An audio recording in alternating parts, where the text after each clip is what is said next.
message is being broadcast by the Department of Defense of the Republic.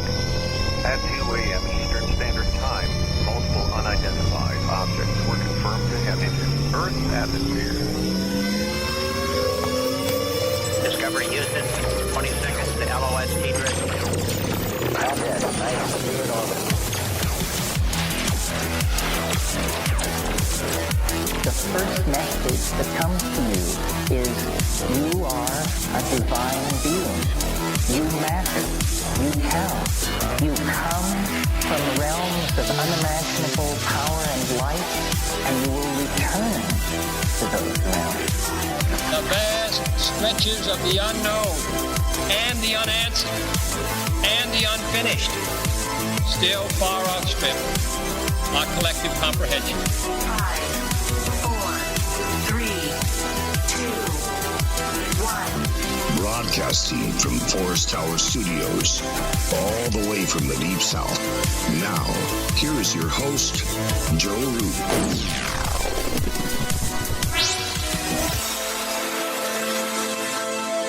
Broadcasting from a shack on a hill in the mossy creek bottoms of Cane Creek, Arkansas. This is Lighting the Void once again, and I'm your host, and I'm your hope.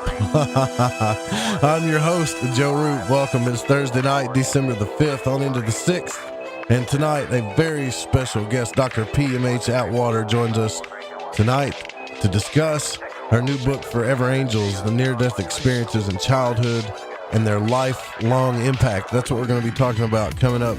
The show is brought to you by GetTheTea.com. No better time to get the tea than now with all the icky and viruses and all this nasty stuff going around. Get yourself good and cleaned out. Get yourself away from those intruders. Get you some Coral Sea, some Allison Advanced, and you know me, you got to love all the other stuff too, man. My favorite stuff is still the bee's knees is G.I. Joy. Bar none, because it took my tummy ache away, and I'll say that proudly. Also, get yourself some Ancient Life Oil, ancientlifeoil.com, the best CBD oil on the planet. And if you've had any paranormal trauma or a paranormal experience that you need help with that's caused you any type of psychological trauma, Barbara Charlton will be the person that you want to talk to. She's very discreet, very kind, and very helpful at Metaphorical Archaeology at 214-995-3754, and we'll get those commercials by the weekend roundabout in the Fringe FM, so that number will always be there. The banners are on the website too as well, and we also have to mention UFO Seekers and Tim Doyle's new show that's coming to the network. We're going to announce it probably tomorrow. I'm hoping tomorrow we'll announce the times when it's going to come out on the network and how often. I know a lot of you guys are excited about that. I've gotten a couple of messages about it, so pretty stoked about that too. But if you want to catch up on what they've done, go to ufoseekers.com, at UFO Seekers on Twitter, and check out their new season at youtube.com/UFO Seekers. And if you've had a sighting you can't explain, you need to dial 661 UFO 7889. Now, we're going to get going on this, but I do want to say thank you to a few people right off the bat. I mean, we got 3 orders from some people today, and I have to say it's because the reason why you guys keep perpetuating like this, that there's that word again that we're using, perpetuating this Void Walker gear, and we show these pictures, is like once people see you guys wearing this stuff, I think they get inspired and then they want to go get it too. And every time I've put up a picture of, like, so for instance today Jose put up his picture of his Void Walker t-shirt and the sticker that he put on his guitar. And then Maggie Dean for Maggie Dean Radio, which is our operations manager, she put up a picture that I haven't released yet, but it's in the Discord chat, of her wearing her hat, right? And as soon as that happened, then we get 3 more orders. So it's like energy that keeps perpetuating that word. That's the drink word for tonight onto itself. So I just want to say to all of you guys, thank you. I feel very thankful. Also, tonight is Krampus night, so I hope your children have been good, and we'll get into that. We're going to talk about that later in the show tonight as well. So let's get on with this, because we haven't talked about this subject in a while, and there's nobody better to talk to about this subject, the near-death experience and near-death studies, other than Dr. P.M.H. Atwater. And she was one of the original researchers in the field of the near-death studies, having begun her work in 1978, shortly after moving to Virginia, and is a pioneer in subjects like the near-death experience, the after effects of spiritual experiences, transformations of consciousness, reality shifts, future memory, and modern generations of children and how they differ from previous generations. She's experienced 3 near-death experiences herself and has interviewed over 4,000 adult and child near-death experiencers. As a result of her writings, she has been invited to speak around the world.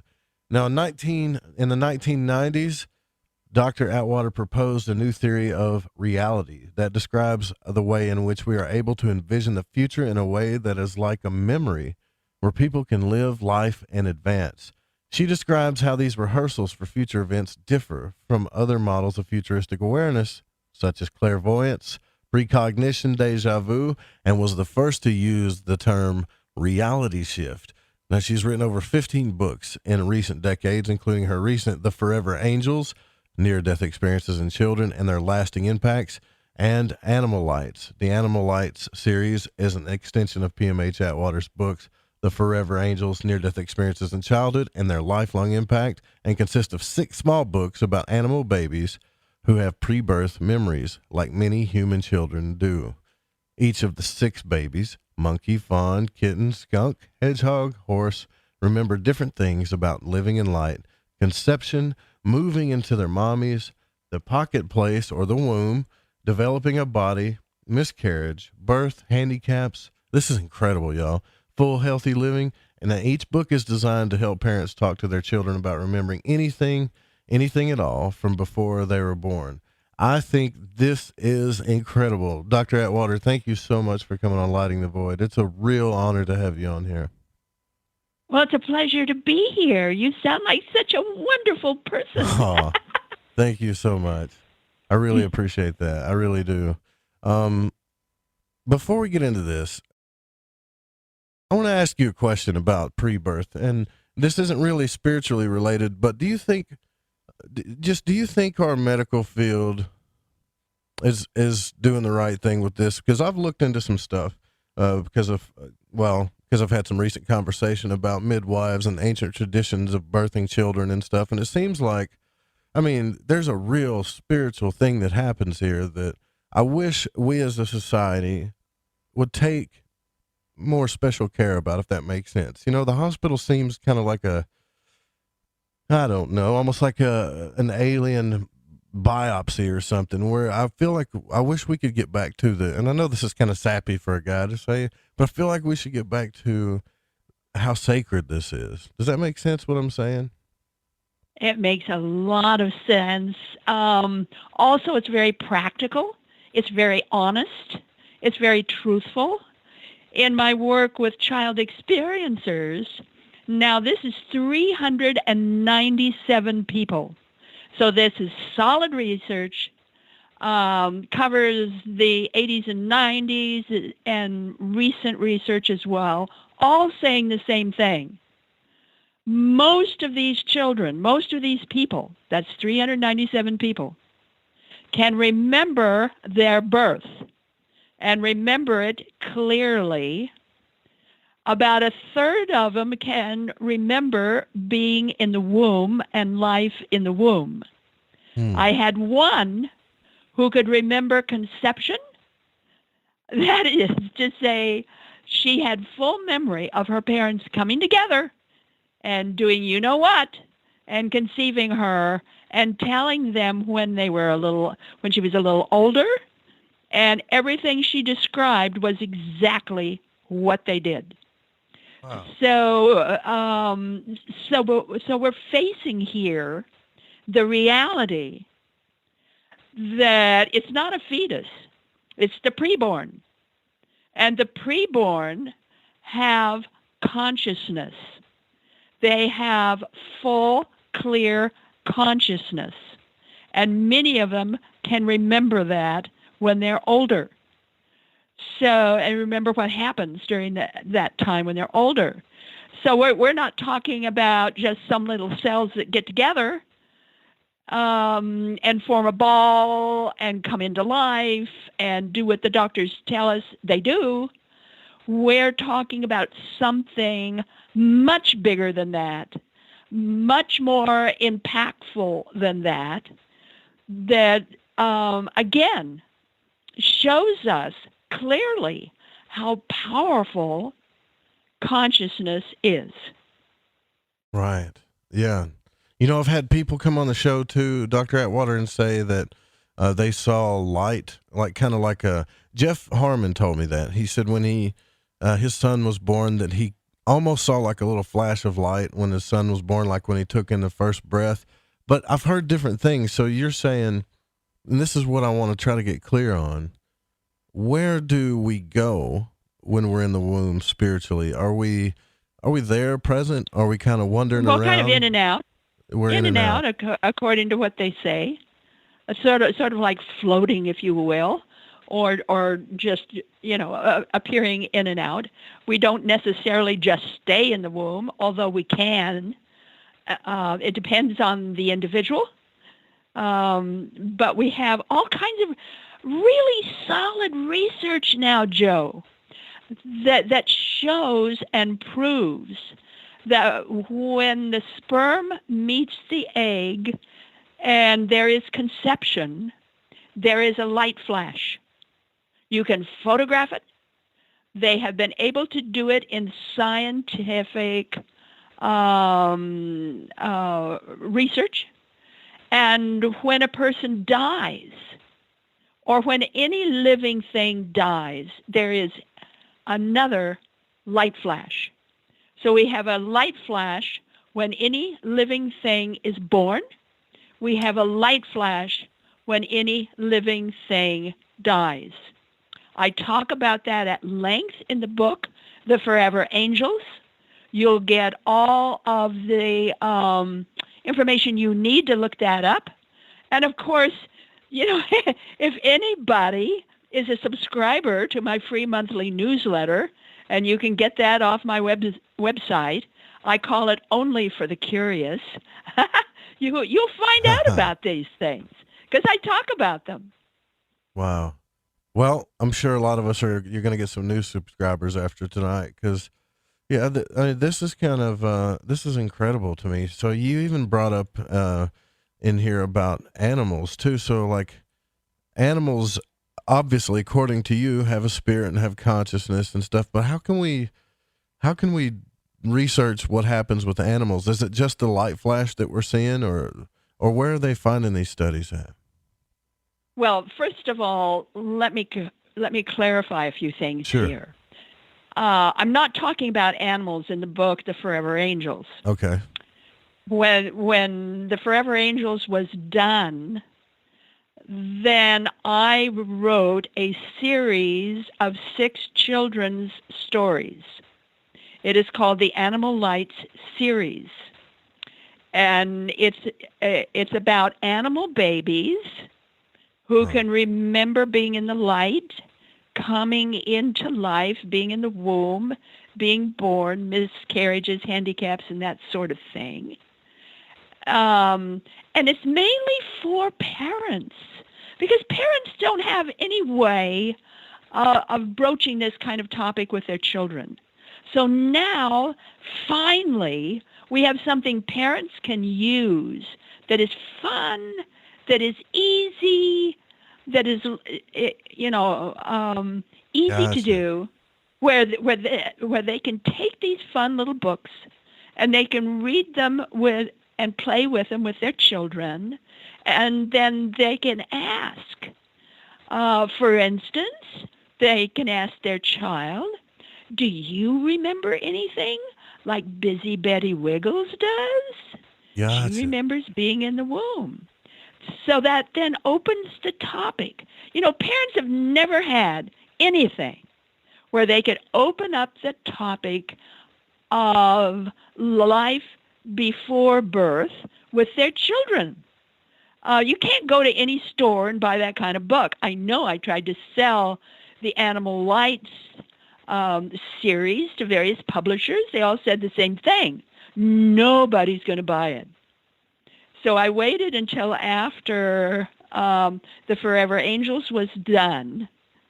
And then that moment came where an artist, her name is Eva Sullivan, she's an award-winning artist, came forward and said, I'll do all the pictures for you. Kevin Williams, who runs the largest near-death website in the world, came forward and he said, I'm a graphic designer. I know how to get something like this done and on Amazon.com. I'll do the work for you free. He made no charge whatsoever. So, and my webmaster staff acted like the coordinator. And so the four of us got together and got these books done, and they're out there. You can even order one on Amazon.com. That's the only place you can get them. You can't go to a bookstore because they're out in ebook form or paperback globally. So it's Amazon.com for the Animal Light series. You can get one that has all 6 stories in it. So you can get them singly, or you can get it, all in one. But again, I'm just so thrilled that finally we have something for parents to use to get at this memory, because so many of these children remember this. So have you been getting a lot of feedback on the books from children that say, yeah, I remembered that, or yeah, I do know what they're Well, it just came about. out last month, so So I'll let you know in about 6 months. okay, cool. Well, that's a really good idea, though. That is a really brand good new, idea. folks. Yeah. So the book, The Forever Angels, you did this. This is a reflection based on the study of, and correct me if I'm wrong here, of around 400 near-death experiences that were either still in the womb or had a near-death experience during birth or in very early childhood, right? Is that correct? Right. This is research that I have done, and I'm a very thorough individual. I'm a cop's kid. I'm the daughter of a cop. I was raised in a police station, so I was raised on police investigative techniques. That's what I knew from childhood. So that's what I used to do my work. It's very thorough. You have to double check everything. You can never use a word in advance of the individual. They do that in the scientific protocol. Have you ever read any of those questionnaires they use? They always use words in advance. In police work, you can never do that. Let's say, for instance, there's an accident. There are 4 witnesses. You go up to the witness and you can say, well, did you see anything? If they say car, you can say car. If they say crash, you can say crash. You can never use words in advance of the individual. If you do, your investigative report will not hold up in a court of law, and you have to throw it in the wastebasket. So I refuse to use the scientific principle for our protocol for that reason. In my mind, it is very, very biased. So I do only unbiased work. I call myself the gumshoe of near death because I'm out there in the field. I'm in people's homes. I'm talking to people, their families. I'm observing them. Dad always said, the body says more than the mouth does. So you've got to watch an individual's body. You've got to watch how they use their arms, their legs, their hips, head, everything, shoulders. You've got to watch everything. So I mean, you cannot just go by a person's words. So yeah, I've actually took a couple of classes on that. The old lie detector, how to detect a lie, right? And they get into that too. They talk about, watching people's. Well, I did it too when I was playing poker. I'm not going to lie to you, but they talk about funny. that. How to see if a person's telling you the truth or not. And let me tell you, some of these people that play poker, man, they're like stone walls. They know that stuff. They're really good at it. But it's true. There is a thing to it. Yeah. Yeah. So that's the kind of researcher I am and have been since 1978. Wow. So you're very And- thorough. That's what you're saying. And Pretty by the thorough way, person. I've written 18 books on my findings, not 15. Sorry about And that. my protocol is now, my experiencers are now almost 5,000. So yours truly has been doing a lot of work, and the only reason I've been doing it is because I was told to do this in my third near-death experience. By the way, I had 3 near-death experiences in 3 months. Wow. Yeah, 2 in January, 1 in March in 1977, and then later that fall, I had 3 major relapses. So I'm a particular individual that had to relearn how to use my body and my brain after it was over. I had to relearn how to crawl, how to stand, how to walk, how to run, climb stairs, tell the difference between left and right, see properly, hear properly, and rebuild all my belief systems. So I had a big job to do. And then when I was reasonably human again, that's when I left Idaho. Idaho's my home state, and moved to Virginia. And in Virginia is where I began my research doing what I was told to do. In my third near-death experience, how do I even say? A voice spoke to me. Now, it's not like a guide or a guardian or an archangel or any of that kind of stuff people talk about. It was a voice bigger than the universe. Mm. I mean, how do you describe a voice that big? And that voice said, and I quote, "Test revelation. You are to do the research. 1 book for each death." Wow. Book number 1 was not named. Book 2 and 3 were. Book 2 is Future Memory. Book 3 is a manual for developing humans. Both of those books are done and they're out there. And then I was shown what this involved, but I was not shown how to do the work. And that's when I fell back on my childhood and, being raised by a police officer. So I used, police investigative techniques as my protocol.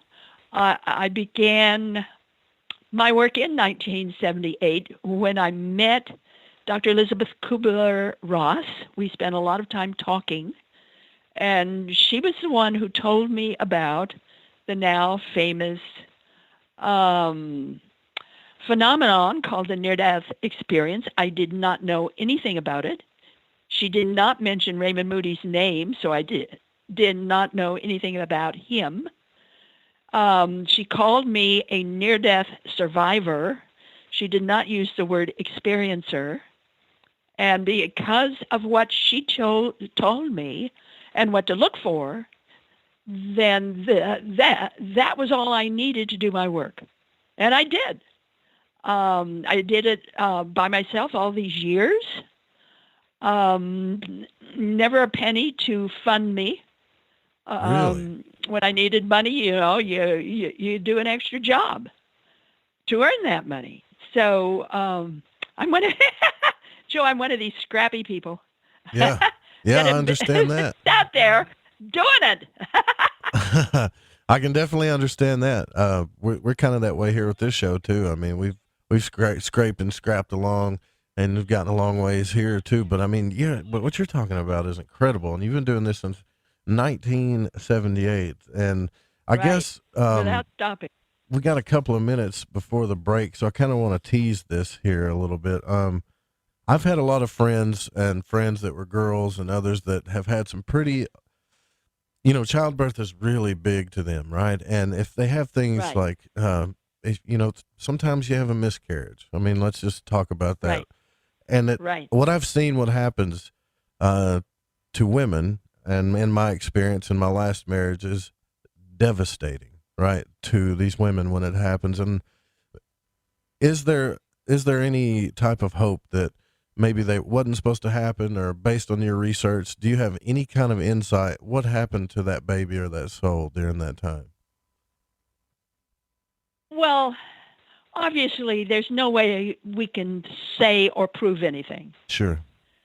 But based on what I have learned and seen, very often, if a child is really not supposed to come through, or if there's problems coming through, or something changes in the fate of the child, they'll leave. But consequently, also, if they are to stay, if there is some reason or definitive desire of some kind that child needs to come through, irrespective of the conditions, then that child will come through. And of course, that brings the problem of abortions. Right. How do you handle abortions? Because we're dealing with consciousness here. We're dealing with what we call the soul. And so how do you handle abortions? I can no longer really accept second and third trimester abortions. That's very difficult for me to handle. Even the first trimester, although I will. What I tell women is realize you have a soul in there. So talk to the soul. Get into a prayerful mood. Get into deep prayer. And address the soul of your baby. And ask the soul, does it really, really want to come through, or would it rather be released and go on its way, or find someone else to come through? In other words, talk to the soul. Let the soul decide. And if the soul decides, okay, I'll leave, it's all right with me if you abort, then go ahead and abort. But if the soul said, I really need to come through you, then let it come through. I no longer believe that it's, quote unquote, the woman's right to choose until she has first checked with the soul of that child. Wow. I really think you need to check with the soul first. That's very insightful. Thank you for sharing that. I know that's not an easy subject to talk about. It's just, I wonder sometimes, based on, what some of the children have said, and even like Michael Newton's reports of life in between lives. And I wonder sometimes if any of these people have said, well, or any of the children said, well, I was going to come through mommy or something, but something happened and I had to go back, and now I'm here with this other one or something, I'm just curious about if that's ever happened. Well, I had a daughter that did that. Really? And so she had a long talk with the soul, and the soul said that it would be willing to go on and seek parents elsewhere, that it would be all right if she aborted, so she did. And it turned out to be a good thing in her life. But, we always find the other kind, too. It's very interesting when you're getting memories from children. This one little boy remembered trying to get through, and twice he, the fetus or the little body he would be given, died. Twice. And it was the third time before he could finally get through.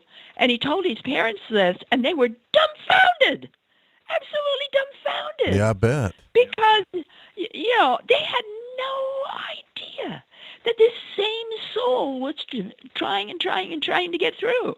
I mean, who would ever think of that? But yet this little boy, when he was old enough to talk, he matter-of-factly just informed his parents all the trouble he had just trying to be born. Just trying to get here, huh? That's Yeah. Wow. Again, you got to realize that you're dealing with the soul when you're talking about babies, when you're talking about children. Wow, this is incredible. You guys, we got to take our break here. We're going to dig deeper into this with Dr. Atwater. Wow. All right, stay with us.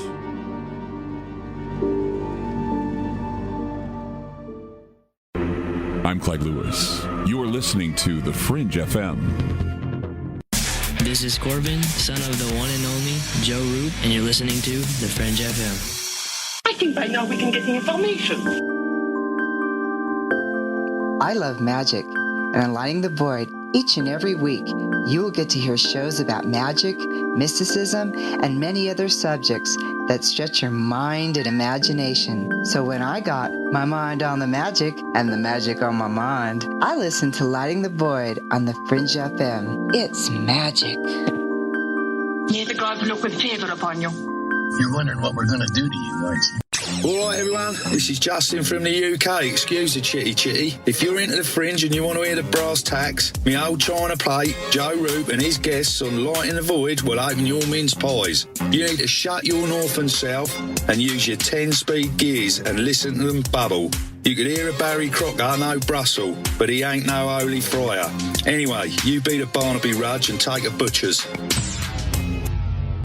Okay, nurse, let's get this man to the ER stat. Right away, doctor. We see this every day. Heart attack or angina pain due to blocked and clogged arteries. Chelation can remove obstructions or blockages from arteries and help avoid painful and expensive surgery. Now there's Angioprim. It's a liquid oral chelation product that you take with juice. You start to feel the results fast. Angioprim increases blood flow all over the body, and that means more energy and strength to take on the day with less aches and pains. 60 years of research has gone into chelation, and Angioprim is the result. A safe and easy way to unblock your veins and arteries from buildup that slow circulation. Paging Dr. Jones. Please report to the emergency room right away. Log on now to angioprim.com. That's ANGIOPRIM.com. Or to speak with a trained consultant. Give Angioprim a call at 954-882-7221. That's 954-882-7221. Okay, here we go.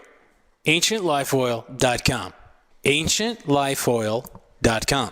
Now this is for CBD. AncientLifeOil.com. Again, for CBD. Where do I get CBD? AncientLifeOil.com. It's pretty good stuff. Organic, non-GMO. We are the Ferrari of CBDs. AncientLifeOil.com. You know, they say when you mention a person's name 3 times when you first meet, that you're going to remember. So I'd say to you, nice to meet you, AncientLifeOil.com. It's AncientLifeOil.com, right? Nice to know that you help people. AncientLifeOil.com. Think about this. Occasional stress, occasional anxiety, occasional inflammation, occasional stiffness, and intruders that get you down. AncientLifeOil.com. Okay, so I'm going to give you a fact for the day. So Ancient Life Oil does not help you with business deals. Hold on a second. If you feel better, it could help you make a better decision. Okay, I'm wrong. Just remember to go to AncientLifeOil.com.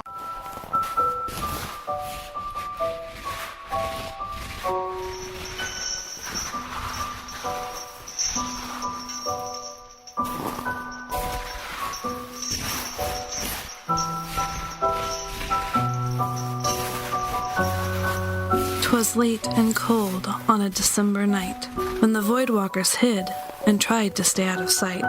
For a beast roamed the land, looking for heads, ready to snatch them right out of their beds. Covered in hair from his horns to his hooves, preying on the bad and leaving the good. You will hear his heavy footsteps and the rattling of chains. Your blood will run cold like ice in your veins. Krampus the Christmas Devil will be coming tonight, so be good and listen to the Fringe FM or stay out of sight.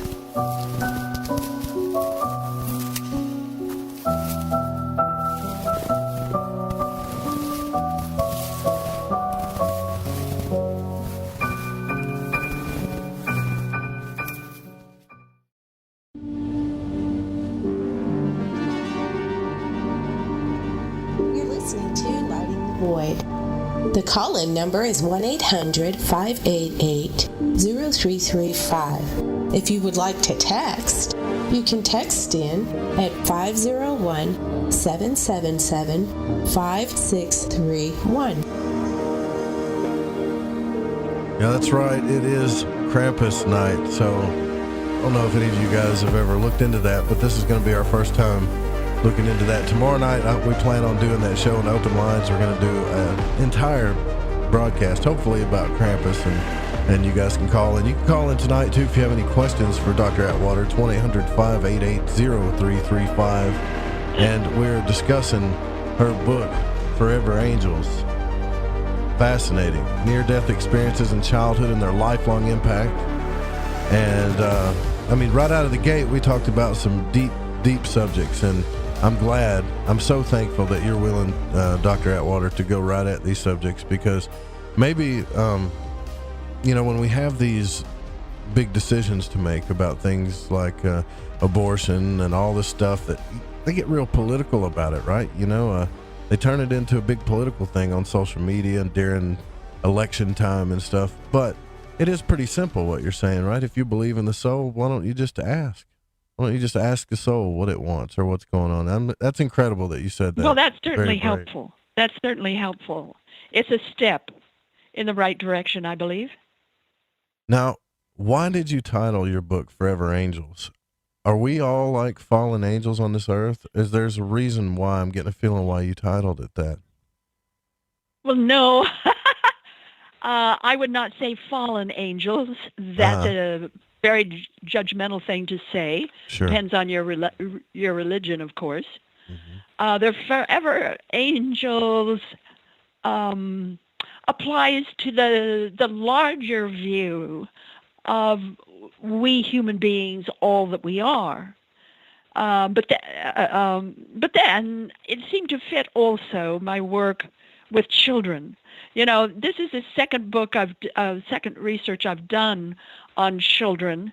So I would certainly call your attention to the two books. The first one was The New Children and Near-Death Experiences. That was research I did in the 80s and 90s. It involved 277 people who had their near-death experience between birth and the age of... then I said birth and 15 years, although hardly any teenagers or tweens participated at all. There were a few that were 7 years old. Most of them were under that.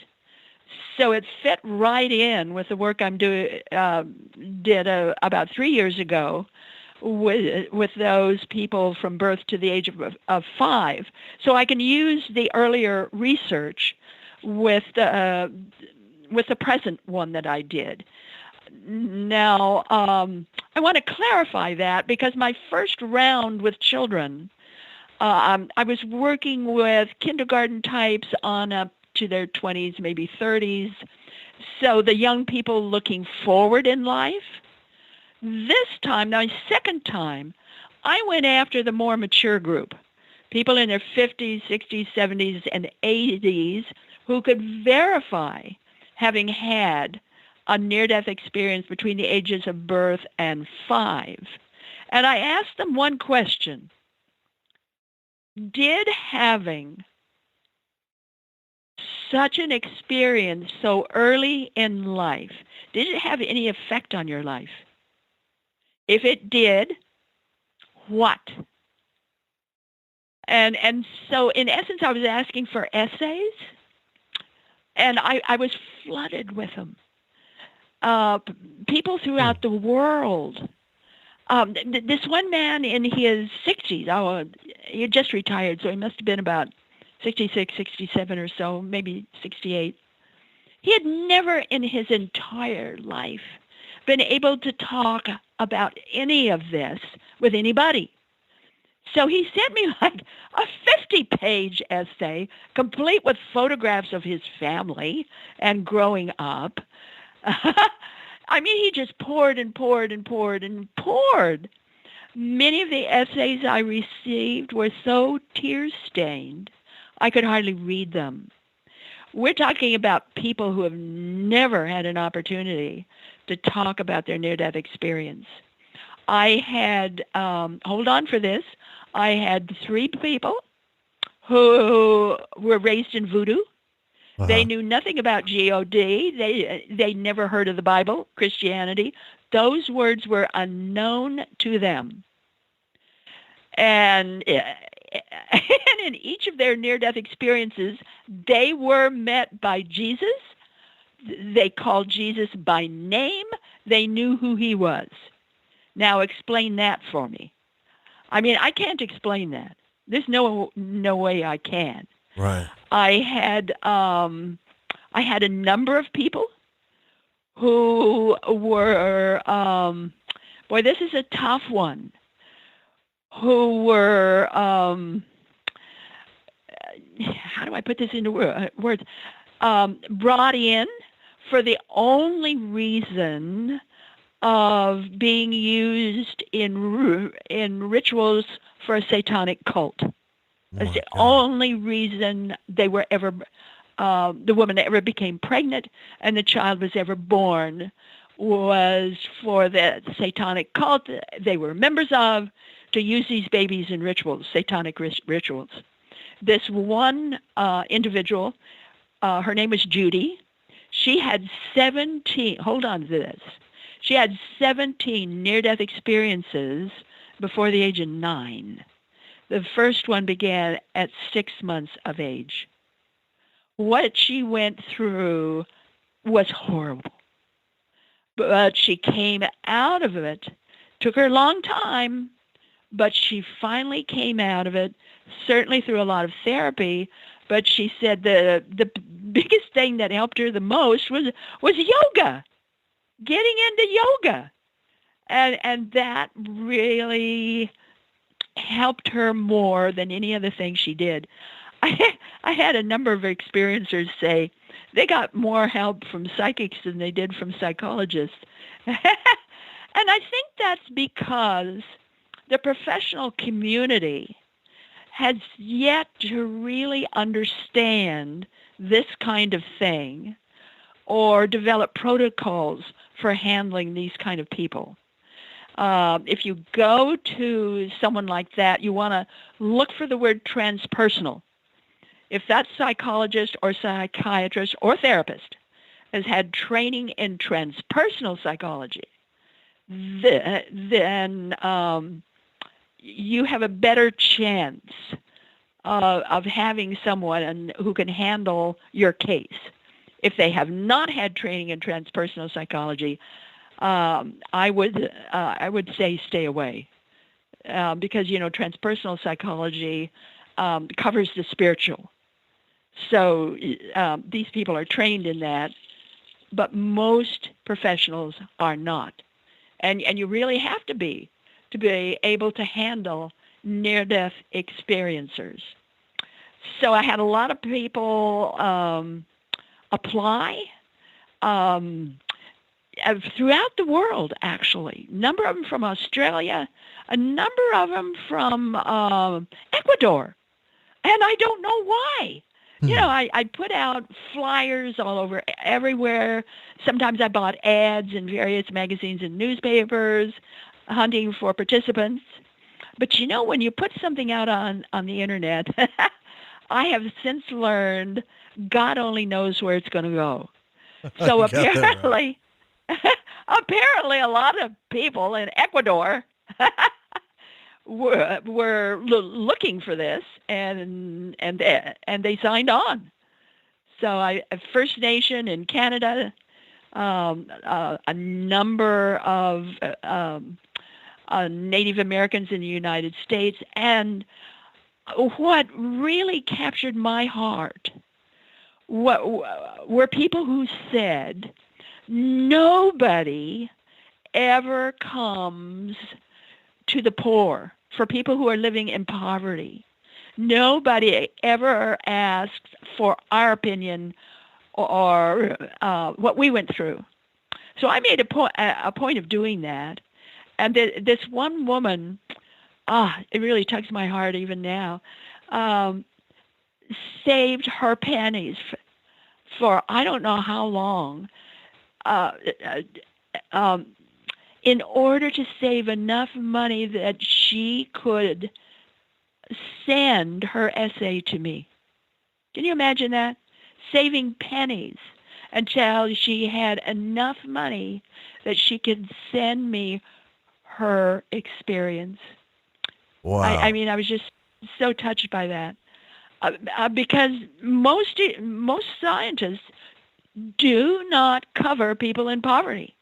They just walk right on by. If you're going to do research, you've got to include everybody. You cannot define who you're looking for unless you're doing a specific type of research for that particular group. And I don't. I'm the world at large is what I'm looking for, because I want to know what different people experience. And what I'm finding is it doesn't matter who you are, where you are, what your belief system is. You go through patterns that are very similar, and they're similar globally. So it doesn't, see, because that's what I was going to ask you. If all these people were talking to you from Ecuador, I wonder if there's something to that place then. But apparently you're saying... I don't know. See? Yeah, I mean, I have no idea. Well, a lot of those stories when children talk about, because we hear about these stories when children say, yeah, I lived this life before. This is where I was murdered. I read a few of them, right? And they always seem to be in and maybe it's just, that's a coincidence, but they always seem to be in third world type countries or poverty stricken countries too. Maybe I just haven't read one. They're everywhere. It doesn't matter how rich or poor you are. These kind of experiences can happen to you. It doesn't matter what you believe. These kind of experiences can still happen to you. It doesn't matter if you want children or if you don't want children. It doesn't matter if you've aborted before or not. It just doesn't matter. Your thoughts, your beliefs, who you are or where you are. These kinds of experiences happen to any and everyone across the world. How come some of us, during our lives, I can't remember the last thing I remember is my mother putting on my shoes, and they were just strap-on shoes. And I remember looking at my feet and they were sticking out, and she came down the steps and strapped my shoes, the little Velcro straps, right? That is the last memory. That's the earliest memory I have. How come some people I wonder why they can remember. Some people say they can remember. It's the event itself. Really? It's the event itself. It literally sears your memory. We've had a lot of research done, scientific research done on memory. And we find that near-death experiencers tend to remember all details of their near-death experience, no matter how long they live. However, with children, very often they will tend to forget, and later on, when they're older, it will come back to them. And I think that's clarified here by the integration rates. With adults, it takes 7 to 10 years to integrate their experience. With children, it takes 20 to 40 years. And that's not necessarily because they tend to forget it, although many do, and it comes back later, but because a child doesn't really know what to do with it. The child comes in still in that world.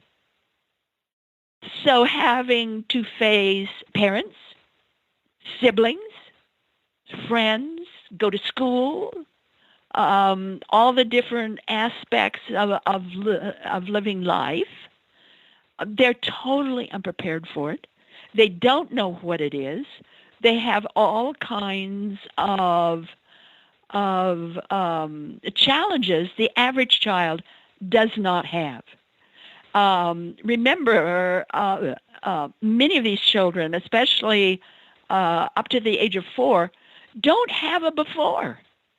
Right. You know, you take a child in the womb, being born as a baby, a toddler, they don't have a before. All they know is where they were, who they are, where they were. They have no idea what a human being is or how to be one. So they're really trying very hard to figure that out. So an adult will compensate, or an adult will integrate, but a child compensates. They don't integrate their experience, they compensate for the experience as they grow up.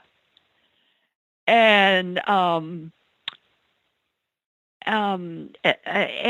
it finally breaks through, and with most people it does, it finally breaks through what really happened when they were a little bitty kid. It just explains everything for them in their life. They just, then begin to understand why all the pieces of the puzzle never fit together. Yeah, I just got a letter in the mail today from a woman in her 40s. She's a very successful woman in New York City. She picked up the book, The Forever Angels, but just by happenstance, read it, and was absolutely floorboarded by it. Just, she'd had like 3 or 4 near-death experiences before the age of 5. Wow. And then matched all of the after effects. She could never explain why she was so different. And suddenly, there it all was. And so she wrote me this letter, how important it was for her to have found the book. Because child experiencers, Joe, are not like adult experiencers. They are not. If a child has the experience before the age of 5, certainly by the age of 6 or 7, they will differ from an older child, a teen, a tween, and an adult, and they differ markedly. Let me just skip over some of the reasons for this. Here's the typical. Here's the pattern of the typical typical characteristics afterward: heightened senses, vivid imagination, intellectual curiosity and drive, psychic intuitive, lonely, higher IQ, deep capacity to care, great potential for an ethical path, aware of future moments before they occur, strongly independent even if shy, a non-linear development. What I'm finding with these people, now this is overall. This is 397 people. 93% return highly proficient in math, science, and history. Think about that for a minute. Well, I was those were my favorite subjects. I excelled in those subjects, actually. But I still don't remember being born and I don't know. But that's cool that you say that. Well, let me makes go sense. on here. Mind works different than before, 84%. Significant enhancement of intellect, 68%. From birth to the age of 6 or 7. When they were finally old enough to take an IQ test, 48% scored between 150 to 160. That's genius. Wow. If tested under the age of 6, 81% scored between 150 to 160. If they had their experience from birth to 15 months, so that's birth to just a wee baby, especially if they had a dark light experience instead of a bright light experience, the IQ score begins at 180. All of them that I found, their IQ score began at 180. The younger the child, the greater the jump in IQ. Only 4 kids had genetic markers which could explain this. They go on to abstract. Most of them are abstracting by the first grade. When I talk about abstracting, I'm talking about dealing with conceptual learning styles. Invariably I'm finding learning changes with these kids. Instead of continuing with concrete learning, which is details, you get more details in the second grade than you had in the first and the third and the fourth and on and on and on. They return, most of them, immersed in broad conceptual learning styles. Let me give you an example. This is a little boy in the state of Georgia. He was 6 years old. He was in high school, first grade. He made it halfway through the first grade. He drowned. When he was back, he was able to go to school again. This boy. Well, what are they reading in the first grade? See, Spot, Run, Dick and Jane. Or where the wild things are. Well, they're not even reading that yet. Well, wait a minute. This boy returns reading Greek mythology and understands it, and he goes up to his teacher and he says, why was the book Robinson Crusoe ever written? This boy is abstracting. What school in the United States is prepared for first graders who can abstract? None of our schools are. Right, I was fixing to say not one. And many of these kids come back with synesthesia. Synesthesia involves the limbic system in the brain. The limbic system is our emotional center. It holds the various sensory mechanisms in the body. So these kids are coming back with synesthesia, which means that the limbic system, the sensory part, is either now coming in multiples or blended. Again, let me give you an example of what I'm talking about.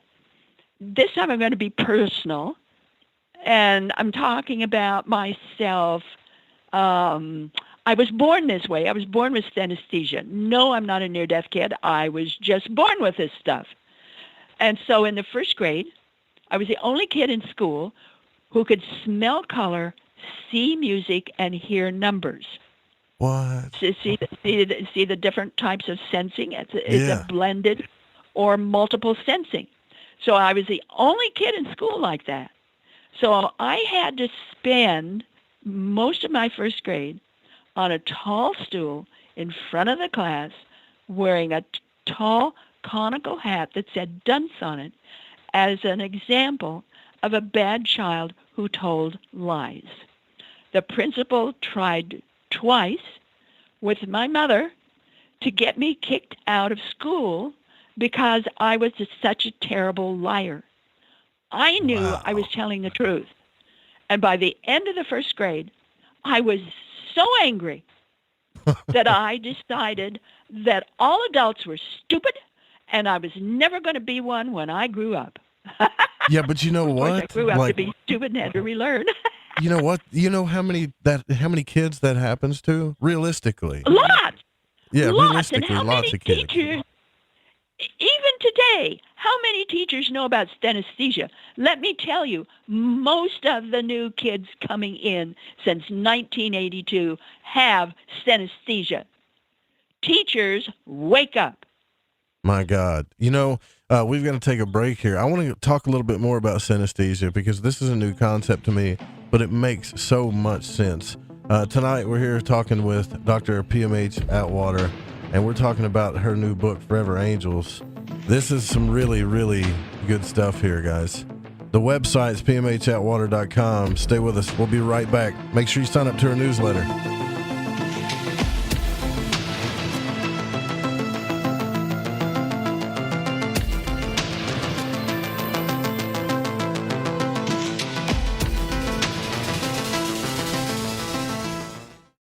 This is Crow 777, and you are listening to The Fringe FM. Hey, this is No Way Jose, a Northern California Piscean stuck in the Arizona desert. I'm a void walker, and I got the shoes to prove it. So what do I do when my soul yearns to delve deep into the realm of the unknown? I aim my satellite straight into the night sky and catch a smooth ride on the KTLK-DB radio waves. I tune into Lighting the Void with Joe Root on The Fringe FM. Joe, Lighting the Void is the best show on the planet. This is Barney, your friend from Facebook. Thank you and all the crew for all you do. Namaste, my friend. This is Macon from the foothills of North Carolina, and I am a void walker.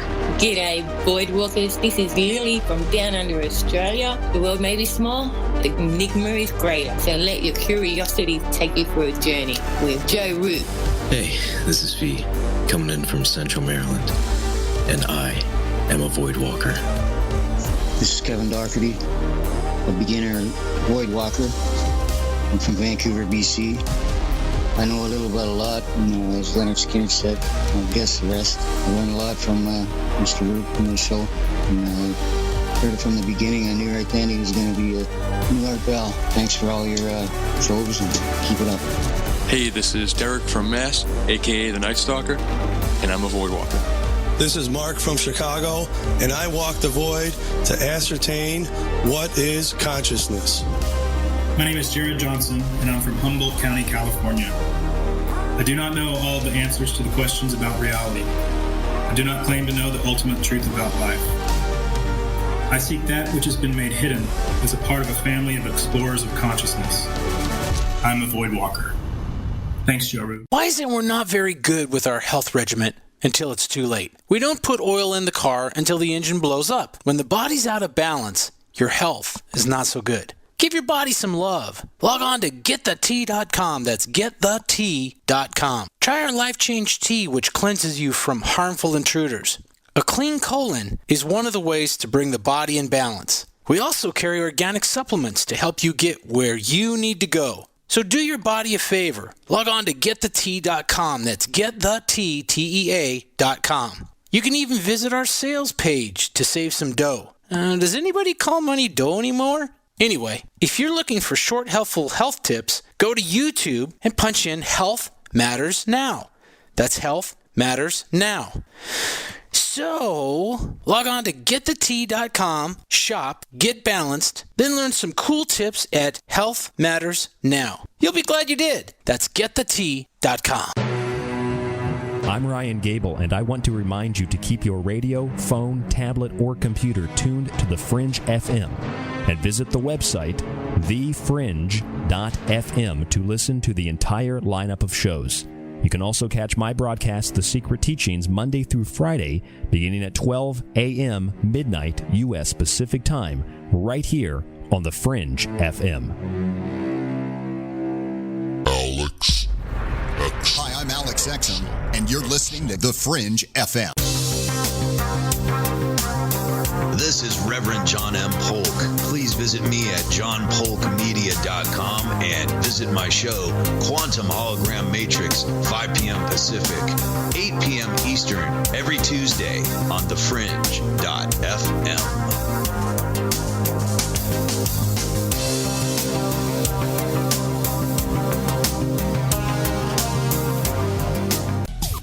Hey, Fringe FM listeners, Did you know that when you're on the road with limited data or no Wi-Fi available, you can still listen to every minute of the Fringe FM by calling 701-719-3971. No smartphone app or internet needed. Saves your data plan and no extra cost if you have unlimited minutes.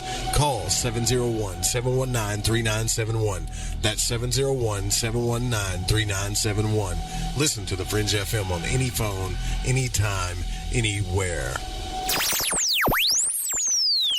Hey, is that a new music app? Yeah, check it out. Surfer Music Discovery. It links to thousands of online stations, but the twist is you see the song names and artists that are now playing live. That's different. No guessing. Looks like a waterfall of music. So many formats. Rock, oldies, country, R&B, jazz, and a whole lot more. How's that spelled? Surfer. S-U-R-F-R. Is it expensive? It's free. No need to sign up or sign in. Get the Surfer Music app free from Google Play or the App Store. Hola, Fringe listeners. This is Dave Cruz of Beyond the Strange, and you're listening to The Fringe FM.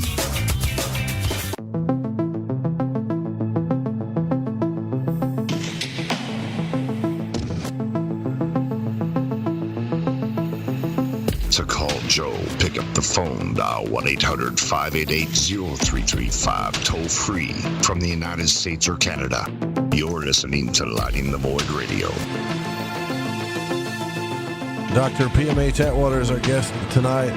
We're talking about her new book, Forever Angels, and we're getting some of the questions in the Fringe FM chat here. One is from the Reverend Dan Lopez, Dr. Atwater, and he's asking, has anyone ever in your studies of near-death experiences with children, or anyone for that matter, talked about a void? And this is something that he's experienced, like a void, kind of like... Yes, I know exactly what you're talking about. Yeah, he said it's very calming and loving. He wasn't scared, but it was just a nothingness, kind of. I went through the void in my second near-death experience. There are a number who do. For me, it was, how do I describe it? Because I knew nothing about the void. And I went into this very, very dark place. It was very dark, very black. There was absolutely nothing there. Yet there was the presence of everything there. There was a presence of all color, all people, all sound, all objects. Everything was there, but there was nothing there. Except the presence of shimmer. Shimmer. There was a shimmer there. I could describe shimmer as, if you make a Jell-O dish in a mold and you turn the Jell-O out on a plate, and you're about to touch the Jell-O, just before you actually touch the Jell-O with your finger, there's this presence of shimmer. You can feel the Jell-O shimmer, and you haven't quite touched it yet. The void is filled with shimmer. Therefore, everything that has ever existed, everything that ever will exist and exists now is in the void. It's in that shimmer. Wow. That's so cool.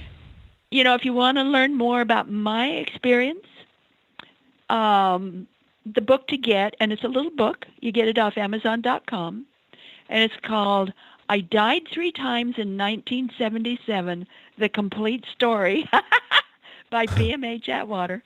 It has that kind of clever title. Yeah. Very honest title. I died 3 times in 1977, The Complete Story. And you'll get the full impact of the 3 near-death experiences that I had.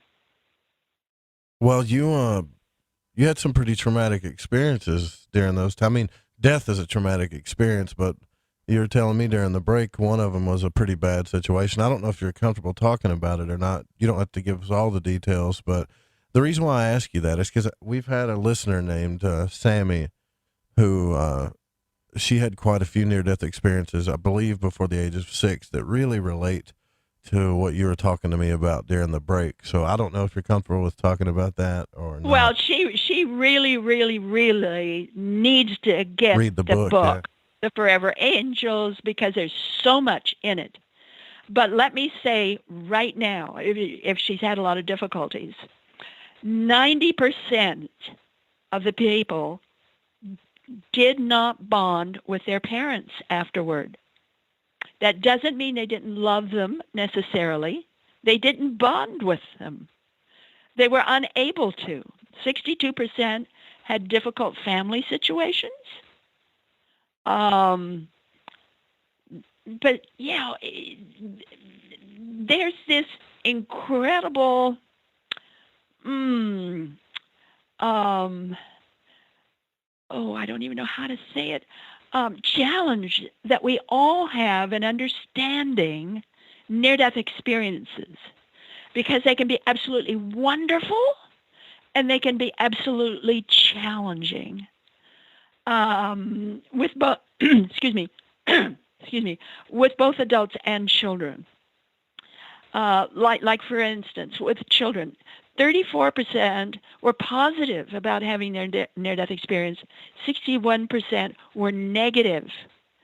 They were negative because growing up and finding their place in life was just too difficult.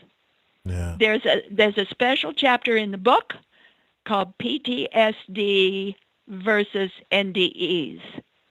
The NDE, many times, especially with children, the after effects can mimic post-traumatic stress syndrome.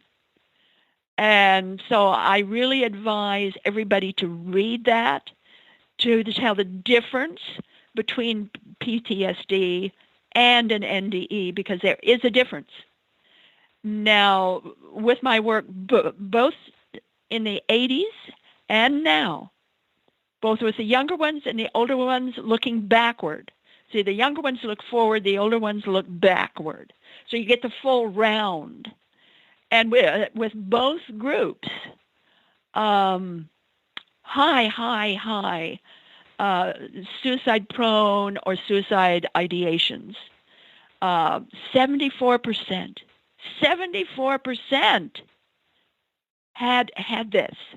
Now, hold on to that figure, 74%, because 74%, same figure, had a very successful career in life and a very successful life.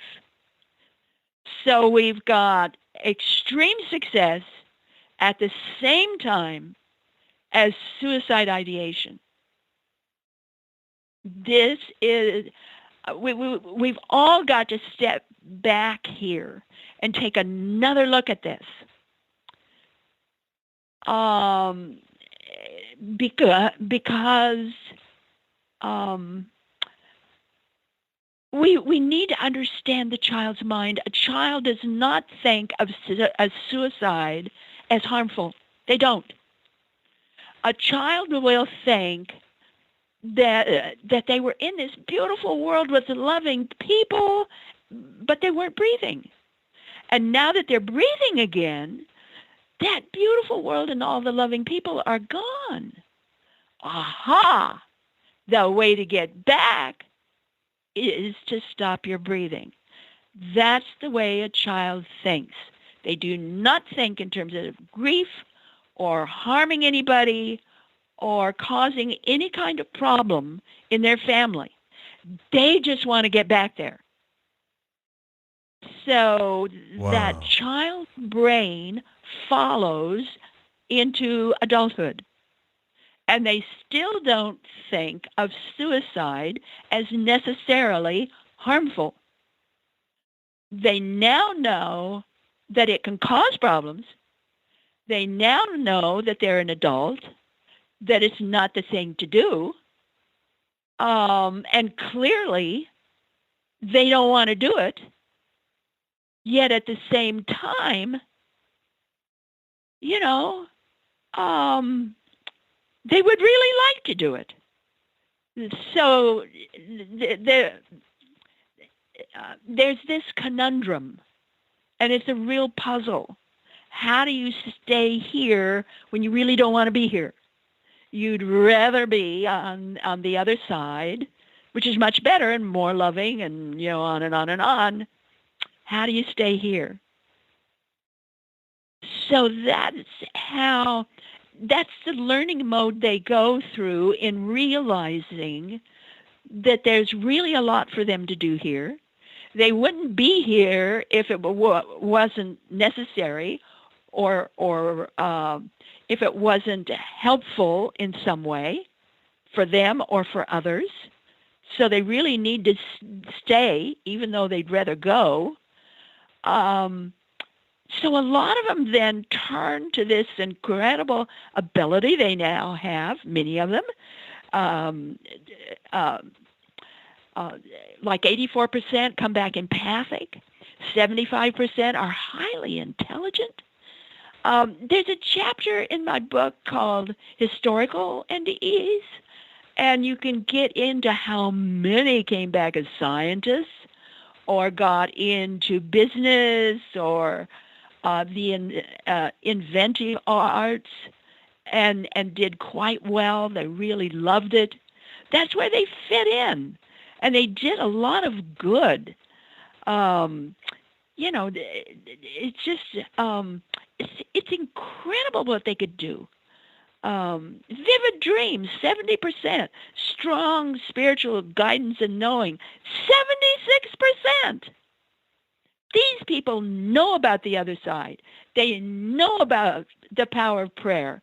They know about God, or that sense of a God or the Godhead, or that higher intelligence that seems to be in charge.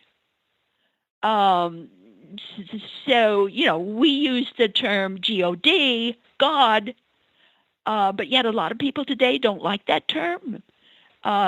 They stay away from that term. Many of them are leaving churches. Scores of them are leaving churches. And I'm saying to them, why don't you get in a metaphysical church, for heaven's sake? Right. They're very similar to what you went through and what you know. The two best metaphysical churches certainly is Unity. Then the other one used to be called the Church of Religious Science. Now today it's called Centers of Spiritual Living. These are incredible churches, wonderful, that go right in line with what you learned in your near-death experience, what you learned in a spiritual transformation. This idea then of an awakening, when you finally wake up and realize, oops, I'm not run by my personality. I'm run by my soul. I've got a soul. And that there's a spiritual component to life that is stronger than the physical one. Wake up, world. Yeah, we just need to learn how to listen to it more, right? That's what we need to learn how to do. And it's not always easy, because we get caught up in the world. But yeah, I wanted to ask you about that actually, because I said that before the break, that I wanted to talk to you a little bit more about synesthesia, because that's something I don't understand. Is that, like, you brought it up earlier? You said you could smell colors, and what was it? Hear numbers or see numbers? Can you explain that just a little bit more for me? Smell colors, see music, and hear numbers. Yeah. And literally, that's the way I was. And that's one of the reasons why I did so poorly in school. Also, I had dyslexia. So between dyslexia and synesthesia, I really was a different learner. But I finally taught myself how to read. I never learned it, I never got it from the school teacher or any kind of special educator. I learned it myself. And the way I did, I would lock myself up in what we called the milk house. It was kind of a little house outside of the main house, the acreage where we lived outside of Twin Falls, Idaho. And I would lock the door, and I would stand on top of an orange crate. I would turn the orange crate over so it was like my stage, and I would stand on top of the orange crate, and I had my hands filled with the Sunday funnies and comic books, and I would read from the funnies, or I would read from the comic books, and I would see and feel those words twisting around in my brain, and that I would, when I would speak, I would speak those words. I could see the spit and the force and the power of my words going out into the air. And then I would feel that coming back into me, going through my nose and my forehead, and spinning around in my brain and going back out. And I would see that happening with every word I said, every sentence I said.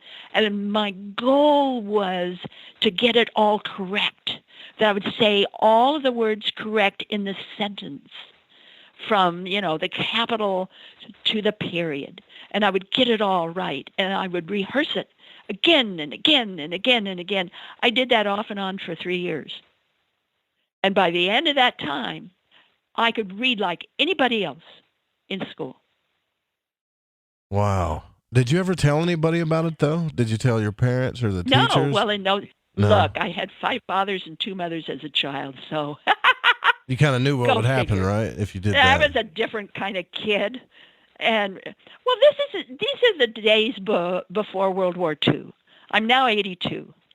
So I remember Pearl Harbor very, very clearly. In Twin Falls, Idaho, a lot of our people in that little bitty town died in the war effort. We had air raid drills. We had rationing, all of this. I was raised with all of that.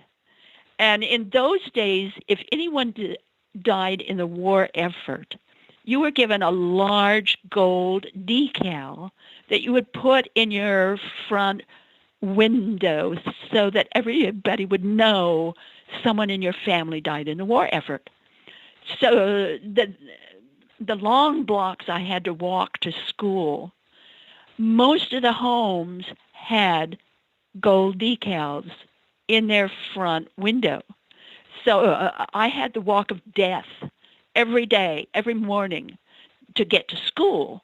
And this one house, when I was walking by, had 6 new gold stars overnight. A kid knows what's going on. Mm-hmm. I stood there and I sobbed and I sobbed and I sobbed. By the time I got to school, every day in the first grade, I had to stop my shudders and stop my sobs just to get in the door of the classroom. That was my first grade. And it's because of what happened in the first grade, because of that horrible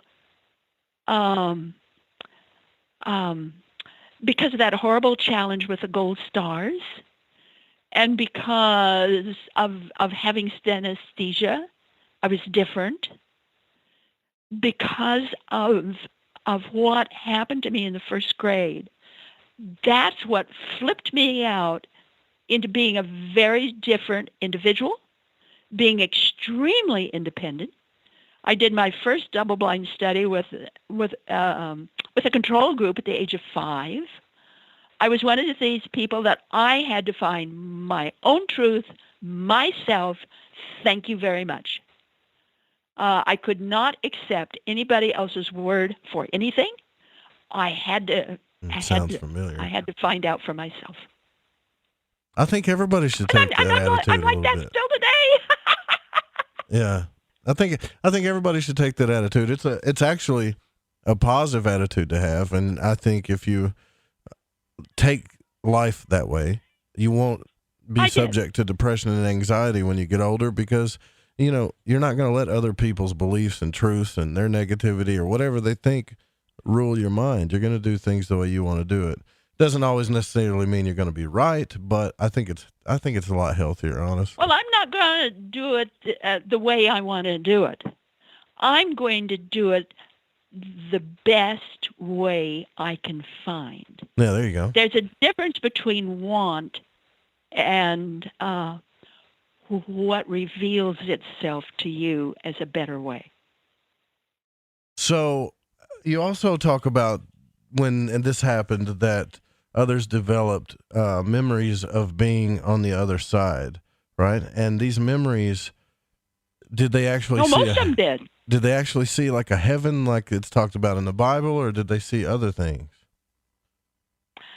Well, that's kind of hard to describe because they had they had trouble describing it too. Really? It's this idea of living in light.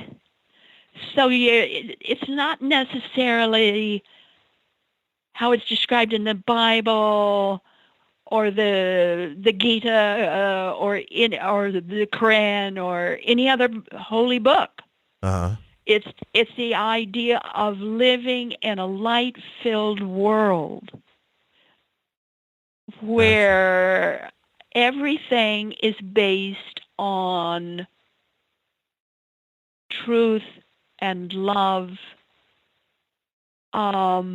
It's realizing that you are a co-creator with the Creator. If people want to get a better sense of this, I would suggest that they buy my book, Dying to Know You, Proof of God in the Near-Death Experience. That book is the people's book. Mm-hmm. It is filled with thousands of adult and child experiencers giving their wisdom, their stories, their words. All I did was summarize it. Yes, there's a little bit of research in it, not very much. Yes, there's a couple of cases in it. That's all. It is truly the people's book, and it has not sold well. The reason why, I went around to the various bookstores and what have you, the reason why is it's because the word God is in the title. So many people have turned away from that phrase.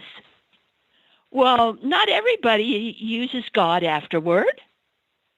But the publisher felt that was the best way to title the book, so that's the way we titled it. So if you read through that book, you'll get a better sense of what it's like over there for both the adult and the child, and how they live with that in their life now. Gotcha. All right, man, I can't believe we're halfway through this thing already.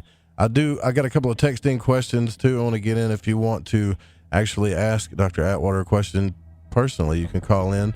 That's 1-800-588-0335. Also 501-424-5130. We'll be right back after these short messages.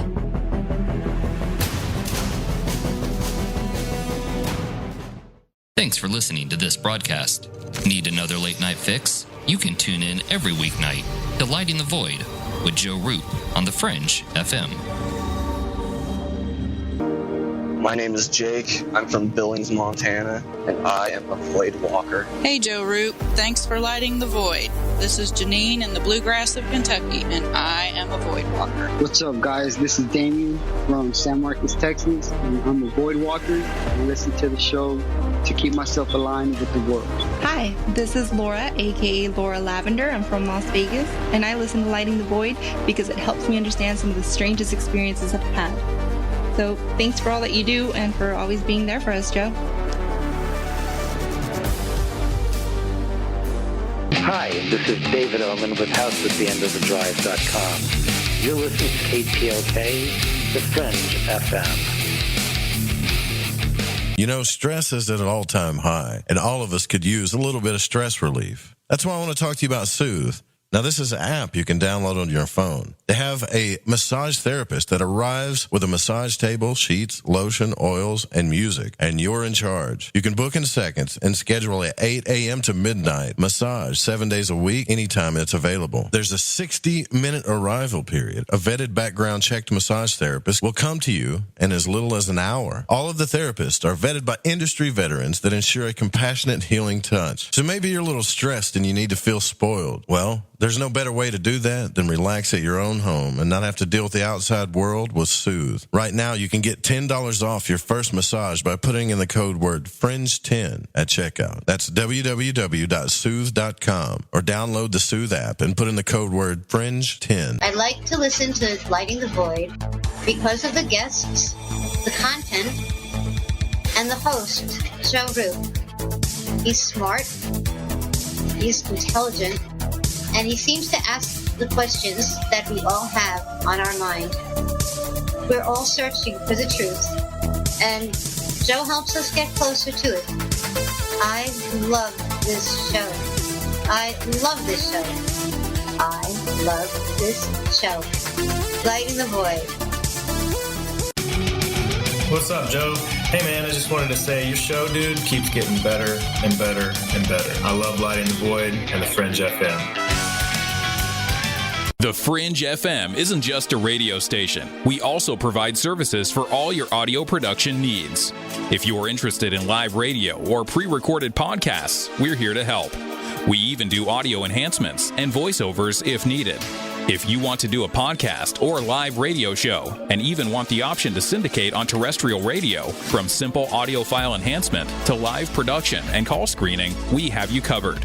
We have worked with some of the best professionals in the business in order to provide coaching instruction for content creation, show structure, and more.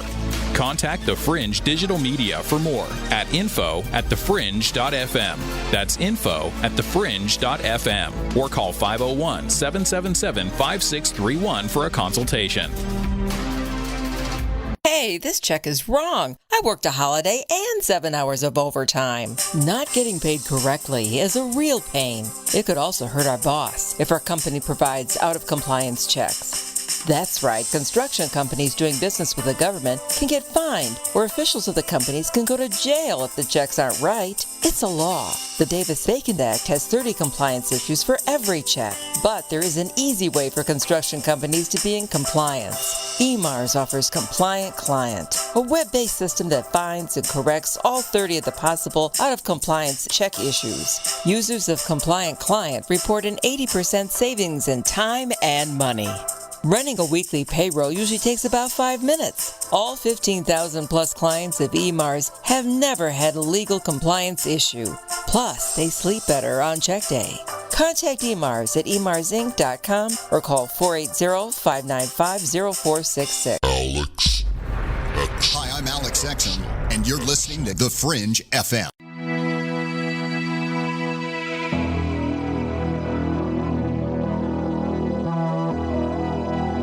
You're listening to Lighting the Void. The call-in number is 1-800-588-0335. All right, welcome back to Lighting the Void. We're here with Dr. P.M.H. Atwater. If you want to visit the website for reference tonight, it is PMHAtwater.com. You can get the new book, Forever Angels, via the website or Amazon. Pretty much in a lot of bookstores right now. And before we get going here, Dr. Atwater, you said that you'd like to make another statement about your research. So go ahead. Yes, I would. Bear in mind that little ones come back more intelligent. They come back with learning reversals. That is to say, they're smarter than the average kid or the school teacher. They often come back with blended or multiple senses. When you look at at when they are having this experience. These little ones, they are being hit by the power punch, what I call the power punch of a near-death experience, during the time when the major flooring is being laid in the brain for the nervous system, the digestive system, skin sensitivity, the brain-mind assembly, and consciousness itself. I believe that being hit by this force at such a critical time in the child's development throws them into another mode of learning entirely and another way of living entirely. And so I am calling on neurologists, scientists, medical people everywhere, please take this research, the reality of what this research says, and use that for scientific studies of the brain when hit by a near-death experience at such a critical young age. Thank you. All right, you're welcome. And I hope they take your advice on that. I really do. Because that's what we need. We need science to get on board with some of this stuff now so we can, I don't know about validate it, but would you say that more and more of this is happening? Like, is it growing? More of near-death experience children are having more psychic stuff? Yes, and okay. I think it's because of the new resuscitation techniques. We're bringing back more and more and more of these kind of people. Mm-hmm. Yes.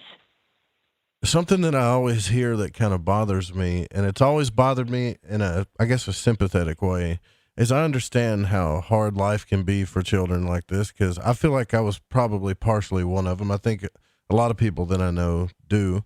But a statement that you always hear is, I don't belong in this world. I'm not from this planet. And you think when you first time you hear that from somebody, you're like, oh man, at least for me, it was like, that's just a cop out when you're saying that when things get too hard, right? But after you really get to know somebody and they say these things enough, you start really understanding that they really feel that way, that they don't belong here. They don't want to be here. And that's disheartening. I'd like to figure out how we could change that, Dr. Atwater. Well, I don't know that we can change it, but we certainly can understand it better. I've written so many books. I've written a book about that too. It's called Children of the Fifth World. And it's about the new ones, those born since 1982. Certainly, it can include those born earlier than that. But the human race is evolving. Scientists say, no, it's not. I'm saying, yes, it is, because of the research I've done on everyday children, normal children, children born the regular way. They are totally different than those born before 1982. At least most of them are. They are smarter. They are different. And they certainly walk to the tune of a different drummer. They think completely differently. So you're seeing a lot of that now. Mm-hmm. You're also seeing a lot of people responding to the earth waves, the energy waves on Earth. Guess what? I'm also an astrologer. I don't do a lot of that anymore because of my research and everything else I'm doing, but I kind of keep track of things. And one of the things that we're seeing now in the United States especially is it's this buildup of negativity, of force, of feeling like this isn't our country anymore. We don't want to live here. Trump or no Trump, meaning the president.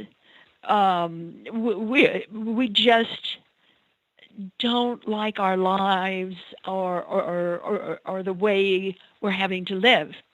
A lot of that has to do with Pluto. Now, I know Pluto is a dwarf planet. It's not said to have any effect on Earth. Well, guess what? It has a lot of effect on Earth. And the United States of America, in its own astrological chart, will be going through a Pluto return in the year 2022. Human beings, you and I, do not have Pluto returns because the arc of Pluto is a very, very long one. Yeah, we don't like live 244 years or something. It's a very long arc. But a country can have one, and our country will certainly will. Now, the energy of Pluto symbolically is of heaven or hell, good or bad. That extreme dichotomy of difference, black or white. In other words, there's no middle with Plutonian energy. It's either extreme or it's absolutely wonderful. Hardly ever is there a middle with that kind of energy. That kind of energy, although it's been beginning for some time, really begins January 12 next month. This is the month of December. January 12, from then on, we are under that influence of the Plutonian return. So everybody's feeling it. I don't care who you are. I don't care where you are. I don't care what you call it. We're all feeling it. We're all feeling this need within our country, within our own lives, within our own souls to make a difference. We're having more and more children, especially young boys, shooting up their schools and killing classmates. Mm-hmm. And it's happening by the hundreds every year, not just a few. Our kids are going nuts. One of the reasons, I think, is because they're not getting any spiritual education at home. They're not being given any kind of love in the way that that can help them handle life's verities. It used to be that grandma and granddad were around a lot. Used to be that the family went to church. Mm-hmm. That doesn't happen today. Hardly ever happens today. If you can get your kids in some kind of church, especially a metaphysical one, like Unity or Centers of Spiritual Living, they're going to get that kind of training that will help them handle these kind of confrontations they're having to handle now. It takes us. It takes all of us. It does take a village to raise a child. We had that village approach when I was young. You walk down a block, and if somebody in that block didn't like what you were doing, they came right out of their house, and they got a hold of you, and they scolded you. Yes, ma'am. Yeah. It had nothing to do with mom and dad. It was everybody on the block, everybody in the town. They were all watching you. They were all making sure you grew up right. That's how it was when I was a kid. But it did fade pretty fast. I was born in 82. As soon as video games and the internet came out, everything kind of faded, I think. Yeah. We need more hands-on, less of computers and videos and all this kind of stuff. Yeah, I mean, it's good for homework, accessing information. Technology is wonderful. But I got to tell you, raising a boy, it's been heartbreaking a lot of times, and it's not his fault. Like the way the society is and life is, you know, I can't force him to get on a bicycle and ride to his friend's house like I did. The only phones we had, Dr. Atwater, you had to put your finger in and turn to dial. Sure. And we had to get to the house to get to them, you know? That's what I had when I was a kid. Yeah, I remember that phone. I still do. I refuse to use a cell phone. But I think you're right. I was talking to you about this during the break. A child is such a delicate thing, you know? And now if we have even more sensitive children, more hyper aware and more sensitive children, it's even more delicate. And you got kids that are raising kids. I mean, kids that are in their young 20s and 30s, still even younger than that, even trying to figure out, you know, who the heck they are, going through life struggles, but they're raising a kid too. It causes it just doesn't seem right to me. It seems like we should be doing this a different way. If we could just get the basics. And you and I had that when we were young. Our children did not. Well, my kids did, but your kids probably did not. No, he didn't.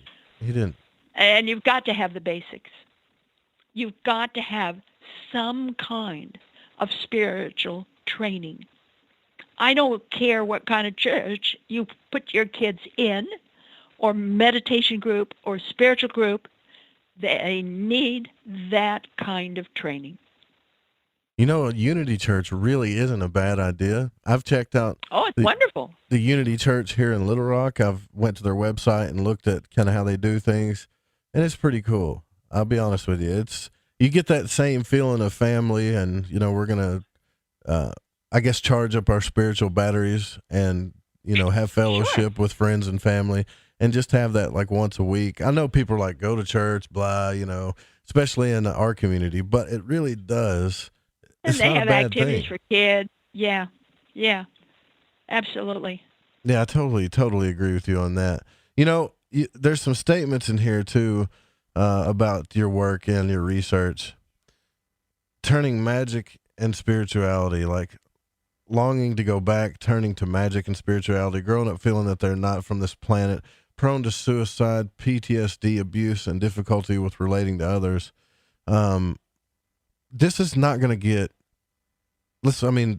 realistically, if what you say is right and we're evolving and more of these children are coming through, we have to do something about this or it's going to get worse, right? Well, I think so. That's why I turn out the books I do, based on solid research. So they're not getting fluff stuff. They're getting the real thing. These various churches that are now very active in helping kids, even some of the mainstream churches, have very good programs for children. We need to include children in our lives, not just as dependents, but as spiritual beings that need a little direction. They need a little love. They need some help. Let's give it to them. Yeah. Do you think that you would have felt this way if you yourself wouldn't have had your near-death experiences? Do you think that you would still be on this path that you are today? Well, I would have been on some kind of path. Right. The funny thing is, in my life, I was a different learner, obviously, but I also the doors to the other side were very open to me, and so I was very much involved in the other side in lots of different ways. By the time I became an adult, I became more involved in various types of organizations or groups or studies, and I finally started or initiated Idaho's first nonprofit metaphysical corporation by the name of Inner Forum. We had all kinds of programs, classes, all kinds of learning opportunities then. It involved thousands of people. I was working with those people. For some reason in this lifetime, I never did anything small. It was always big, big, big, big, big. And so the thousands of people. And then I finally had enough of this and decided, okay, it's time in my life to do something different. So I chose becoming a bank manager, and I was taking classes in the American Banking Institute because I was determined to become a bank manager. And that's when I was raped, became pregnant, and the complications from the miscarriages caused my deaths. Mm-hmm. 2 in January, 1 in March, and later that fall, I had 3 major relapses. So it took me a while to come back. I had to relearn everything from scratch. By that I mean even from crawling. And I did. And I made my way back into life, learned all kinds of things in doing so. And a lot of what I learned is in the book, A Manual for Developing Humans. People say, with all that you've gone through in your life, all of the heavy stuff and the big stuff and the pain and all this other kind of stuff, I feel really sorry for you. And I say, nuts to that.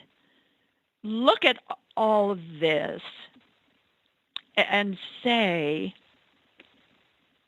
also look at all the people that have been helped from what I've learned.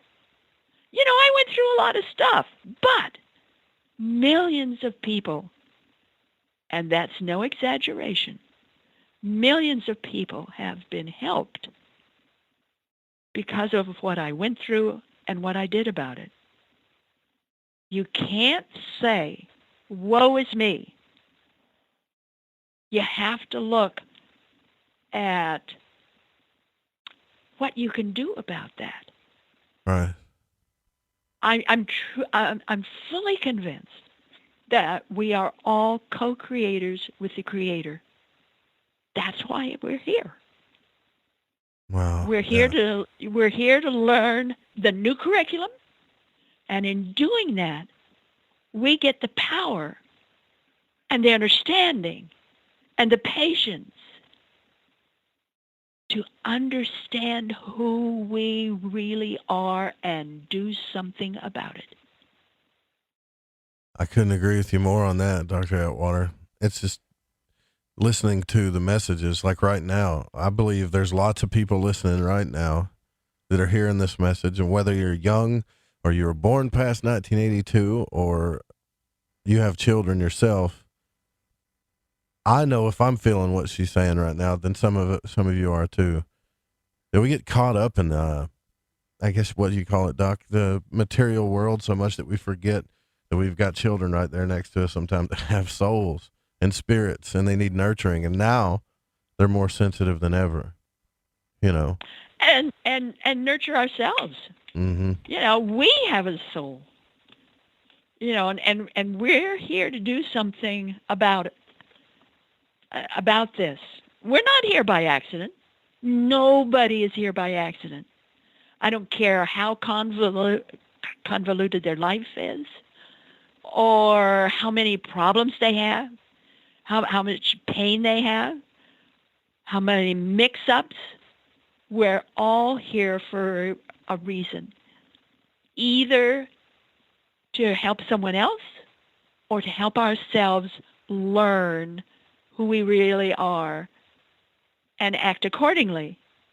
I just love, with adults, the most common phrase any of them ever said afterward is, always there is life. Just those 4 words. Always there is life. If you really look at those 4 words, then it says to you, there is no such thing as before life, life now,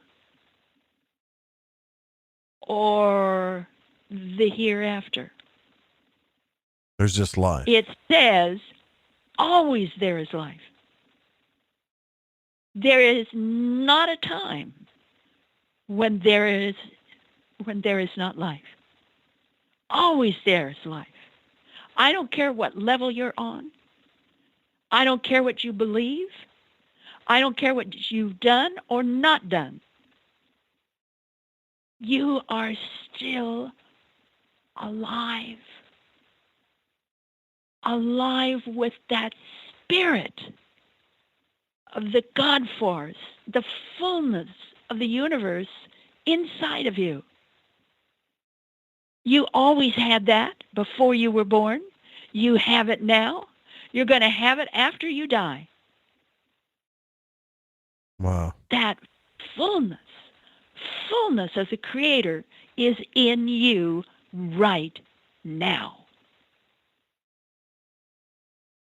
Thank you for saying that. I really appreciate you saying that. And we all appreciate your work, and we all thank you for coming on the show. And hopefully after enough people buy your books, especially, I can't wait to see if enough parents get each of the 6 baby books so they can ask their children or their newborns and read these to them and see if they remember any of these things or if it strikes a chord with them.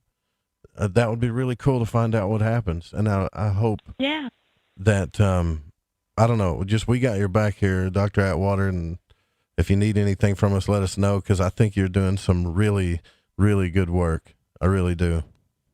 Thank you. Thank you. Thank you so much for coming on the show. It's been a blast talking to you. And bye to everybody. It's been good. Yeah, it has been. And you guys go check out the website, PMHAtwater.com. Grab the book.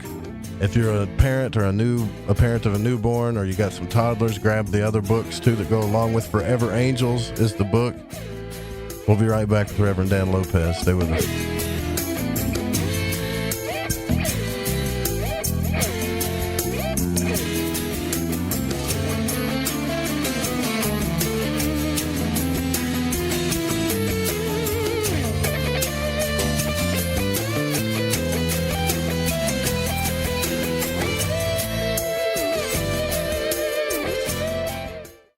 Joseph Roop is your host. Pull back the blinds and uncover the truth. This is Lighting the Void Radio.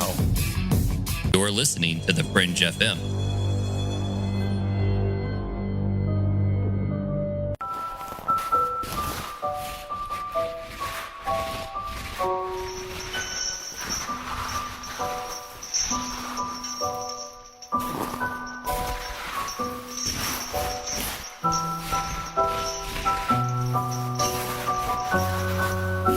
Late and cold on a December night, when the Voidwalkers hid and tried to stay out of sight.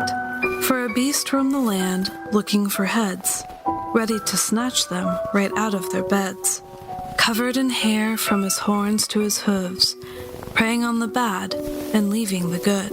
You will hear his heavy footsteps and the rattling of chains. Your blood will run cold like ice in your veins. Krampus the Christmas Devil will be coming tonight, so be good and listen to the Fringe FM or stay out of sight.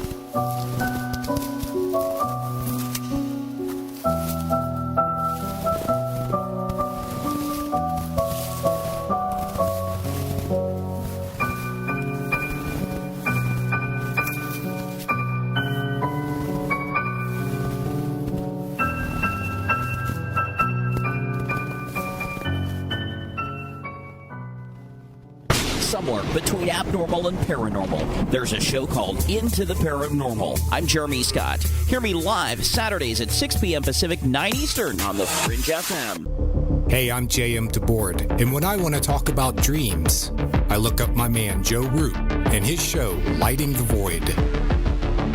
Listen, I want to tell you about G.I. Joy from GetTheTea.com. It's the best alchemical concoction of goodies for your stomach and digestive system I can recommend. And that's all based on my experience. Packed with colostrum, acidophilus, aloe, peppermint, and turmeric.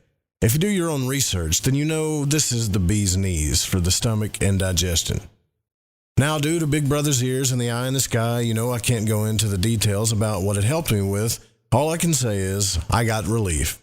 It's non-GMO, no fillers, no preservatives, manufactured right here in the US of A, and delivered to you by the only people who stay on top of the game and are out in front. Go grab a bottle of G.I. Joy at GetTheT.com and see what all the fuss is about.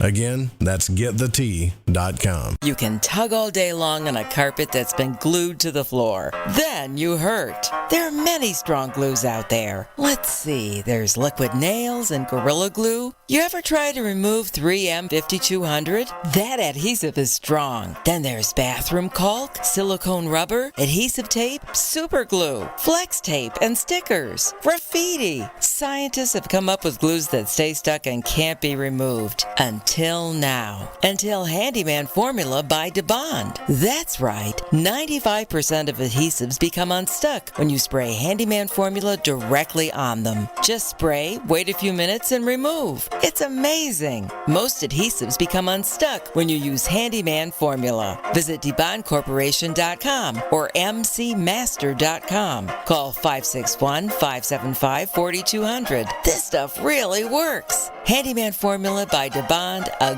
great Christmas gift. Hi, this is Sammy. Join us in the Deep South as we're lighting the void with Joe Roop on the Fringe FM. Right, me old Chinas. I know it's an ad break, but before you lot shoot off and make yourself a cup of Rosie Lee or whatever else it is you're going to sling down your Gregory Peck, you need to listen to me babble. If, like me, you found your way to Lighting the Void via a downloadable podcast, you might want to take a butcher's at the Fringe FM Wind and Kite. You won't Adam and Eve how many other shows there are or what they rabbit on about. Ancient history, conspiracy, the consciousness, the esoteric, the occult, metaphysics, parapolitical, ufology, technology and spirituality, to name but a few. They got featured hosts like Ryan Gable, Jeremy Scott, Alex Exum, Tim Doyle, Cortana and Gigi, Susanna Ross, the Reverend John Polk, Michael Deacon and J.D. Lewis. You might find yourself listening to the thoughts and theories of the author of The Fish you just finished reading. Or you could pick up the dog and bone, call in and tell everyone your own beliefs or experiences. So do me a favour, before you put on the Ansel or crack open a bottle of vino or roll a joint, go to the Fringe FM and see what you're missing. Are you intrigued by Paranormal Talk Radio? You'll love the new Paranormal Radio app from TalkStream Live. You'll find a great selection of talk shows covering UFOs, ghosts, strange phenomena, and much more. Download the Paranormal Radio app now and start listening to the very best in paranormal talk entertainment, including the network you're listening to right now. The Paranormal Radio app, free in Google Play and the iOS App Store.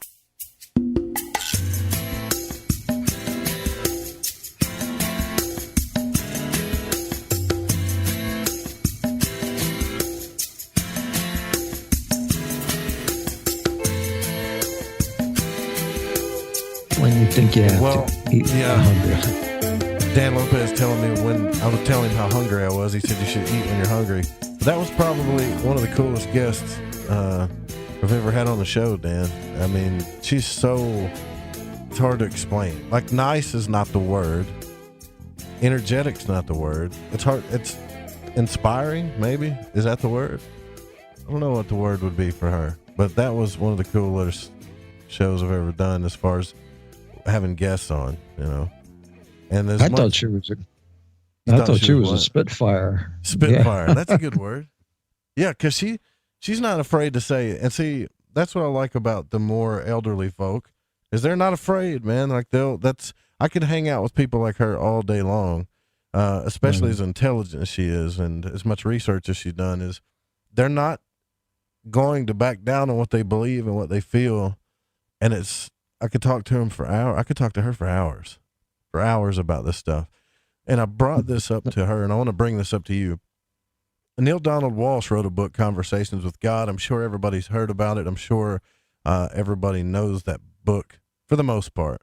But in that book, I believe it was like, I don't know if it was in the first book or the second book that he did, where God is supposedly talking to Neil. He states that there are planets that have evolved societies. And in these evolved societies, they don't just have where it's just mommy and daddy raising the kid, which, hear me out before y'all start freaking out on me. The way they do it in these evolved societies is that the mother and father are still mother and father. They still live with the children. They still raise the children. But as they go out and do their daily tasks and their daily work, these children are left with an elderly person, like an elder. And that elder is assigned to this child from the day that they were born all the way until they're ready to go out and be an adult.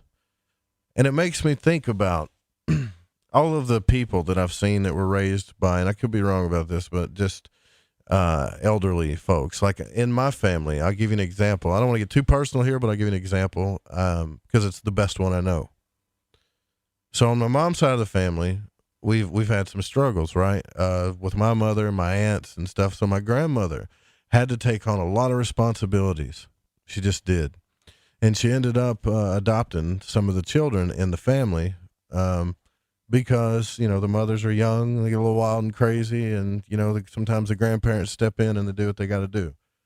Well, there was a line of things that was happening in my family on that side, and I've got lines of things that happen on the family on my dad's side too, and everybody has this stuff. And you wonder, when is it going to break, right?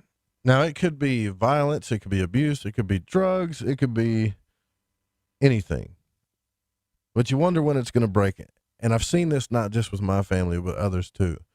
When they took on the children, those children, it wasn't easy at first, but they stayed steadfast. They never really physically abused the kids.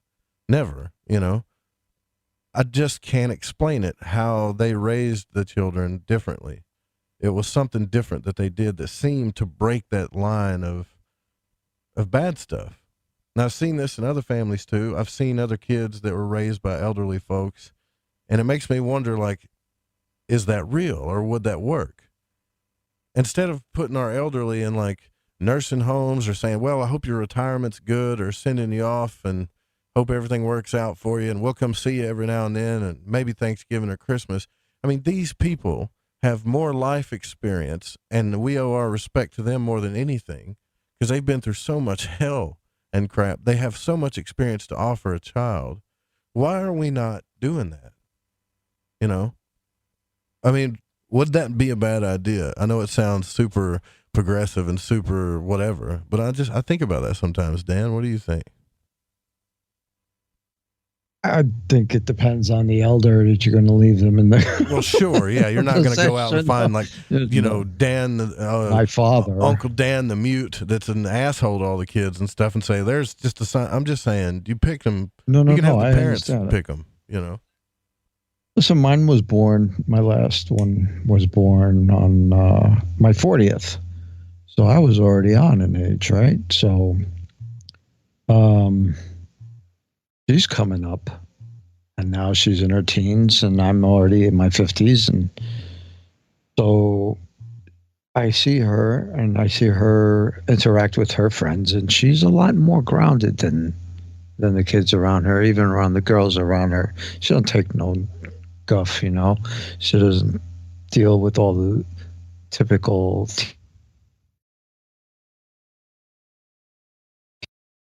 I don't know if are we losing you, Dan? And you know, oh yeah, you're there. I'm here. You losing me? Yeah, it was for a second, but that's all good. I got you. So I don't know. I personally, I think she's all right. I mean, I was just telling the chat earlier, after listening to what the girl was saying and something that Lily had shared earlier, and then something I had just watched the other night or earlier today. Some woman had take her phone away from her kid, 16-year-old, and had to take the keys from her car away. And for some reason today, the kid wound up with the car. And she wound up in an accident. And she's like freaking, yeah, it was bad. She wound up, she broke something, and it was just amazing that either participant in the accident, and it was an accident, walked away. You know, it wasn't because by rights they should both be dead by the looks of the carnage that was left behind. So I just, after everything that was going on tonight, I literally got up with tears in my eyes. I had to hug my little one. Yeah. And just be grateful, man. I'm just glad she's okay. I'm glad her head is on straight. You know, I'm glad she's home. I'm glad she's happy and safe. But yeah, man, I think there's something to be said about the elders raising their kids, those who have already gotten past a lot of the impatient portions, you know, have become a little bit more emotionally mature. And, you know, they just don't jump at things the way you do when you're young. You know, very reactive to everything, and and you're having kids, and right, exactly. I don't know. You have your own hang-ups that you're still trying to get over after school and everything like that, and you're doing a lot of rebounding of those trials that you've been going through against your child. And if you really want to take a good look at yourself, watch your child, because they will mirror you. Yeah, no doubt about it. Yeah, there's no doubt about it. Yeah, there's no doubt about it.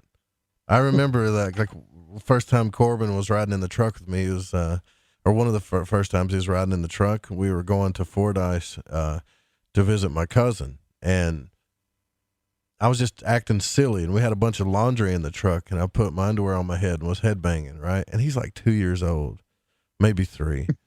And I turned around and he's done grabbed his underwear and put it on his head, and he's headbanging, right? You know, and I'm thinking, oh man, so I think we forget just how much our children look up to us. And so, God, man, it used to hit me some of the times that I went off on the kid. You know, I've never physically, I think I might have physically spanked him a couple of times in my life, but even the times I went off on the kid, you don't know what you're doing when you're doing it, right? You're like, I don't want to be my father or my parents. And then you're stressed out. You're young. You got children. You're in your 20s or 30s. Hell, you're still trying to figure out who you are in some of these cases. And you just flip out on the kid. And then later, at least for me, it was later that I would just break down, man, and just think about what I just did. Because I would start thinking about what happened to me when I was a kid, when my dad would just scold me the way he did, and how it doesn't just hurt your feelings. I mean, we as adults, we get, butt hurt, and we get hurt feelings, and then we get over it. But for a child that's in development, it's a soul piercing thing, man. No doubt. It's a soul piercing thing. And then they spend the rest of their lives in therapy trying to dig back down into their subconscious to figure out where the hell this came from, where their problems came from. And there's that word again, perpetuates. It never stops. That's the drink word, folks. Yeah. If I can, that was one of the things that I definitely want to touch on. I did the same thing, Joe. It wasn't like anybody is seriously immune to stuff. I mean, there are things you don't want your kids to do because it may be, unsafe or unhealthy for them to do. So, you go off on, you tell them, not to, and they keep doing it anyway. And you tell them not to, and they keep doing it anyway, until you finally get to the point where you're just like, yo, I'm seriously going to cause you serious harm if you continue this. You know what I mean? And the thing is that, we all do it in different ways. And and I know I've gone through the extreme, but in my defense, and my daughter can attest to this, I've always, not long after all the dust has settled, came over and explained to her why I went off the way I did. And it had nothing to do with this, that, or the other thing. It's because I love her and I care for her and I don't want her to get hurt or whatever, or because this or whatever was going on, That's kind of important, right? To tell them why. I had to reinforce the actions that I portrayed at the time of the event, and this, she'll tell you right now, that made a huge difference in her life as opposed to the way she was getting it from the other side. Yeah. Where there was no reason, rhyme or reason. It was just explosive. It was just always gut wrenching. It was always just, degradation, and it wasn't, there was no reinforcement, there was no nurturing, and I kind of felt that that's what had been missing.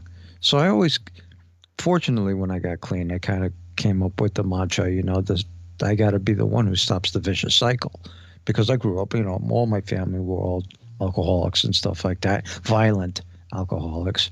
And so, this is it. I don't drink. I got no reason to be the way they are, So here's where it ends. Yeah, and I'm hoping that I can stop this too myself one day, because I don't realize what I've done until later.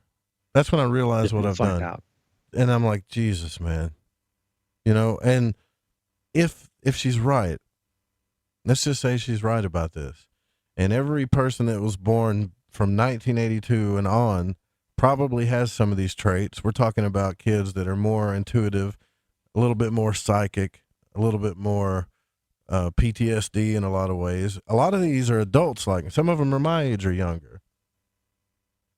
So it ain't just the kids that you could hurt. You may be going around thinking you're talking to just regular adults if you're an old school cat like me, because I'm a little bit more old school, even though I was born in 82, feeling like you could just say whatever and everybody's got the same thick skin you do, and it ain't true. You could truly devastate somebody.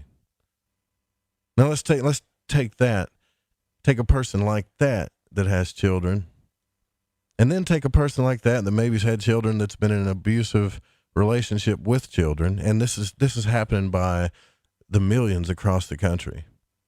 What are we really doing to each other here? I don't think we're just piercing each other's souls as children. I think we do it to each other.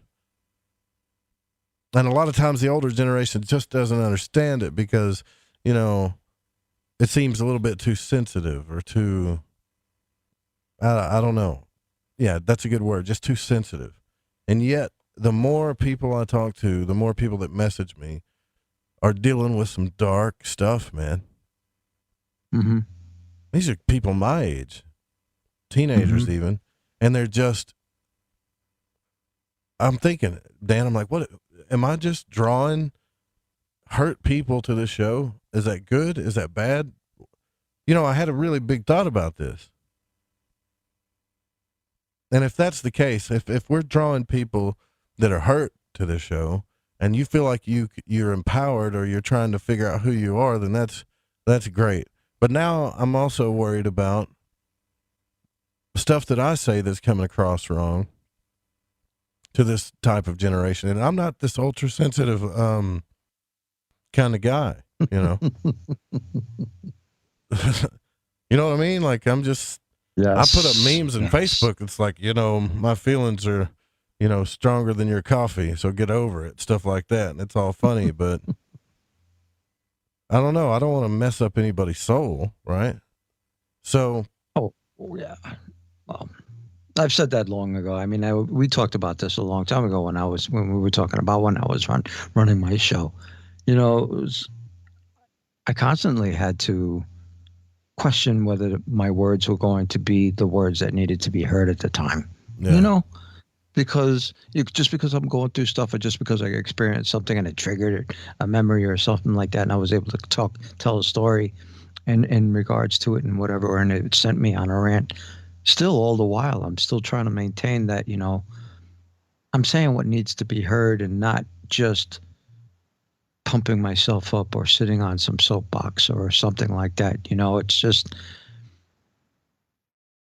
I wanted to be relatable. I don't want to be, I wanted it to be relatable. It wasn't my idea that, any topic that I jumped on or anything like that was something that, I needed to vent, and you're going to be my, you're going to be my soundboard, whether you like it or not. Yeah. That's not how I did it. And I hope that came across in my shows, but, you just do the best that you can. It's like, you just do the best that you can. because you do have an effect on people. We do. I mean, if they're giving the time, their own precious time, to listen to me, then why would I want to say something that might hurt them? Yeah, and you know see, what I mean? I can't do that. I see, if I got to watch my words even more, especially on this show, then I'm gonna start stuttering again. I don't want to go back to that, you know. But I feel like I'm just getting tired of this thing that I do, and I know if I'm doing it, that other people do it, that you might spit some fire on somebody that can't deal with fire the way you do, and you're not just hurting their feelings. You're digging even in deeper, you know, and you don't even know it. Yeah.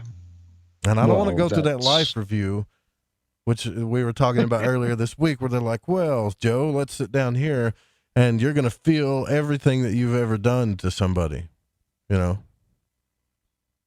And what's to say you already haven't? Right. You know, I mean, seriously. So it had to come from somewhere. So,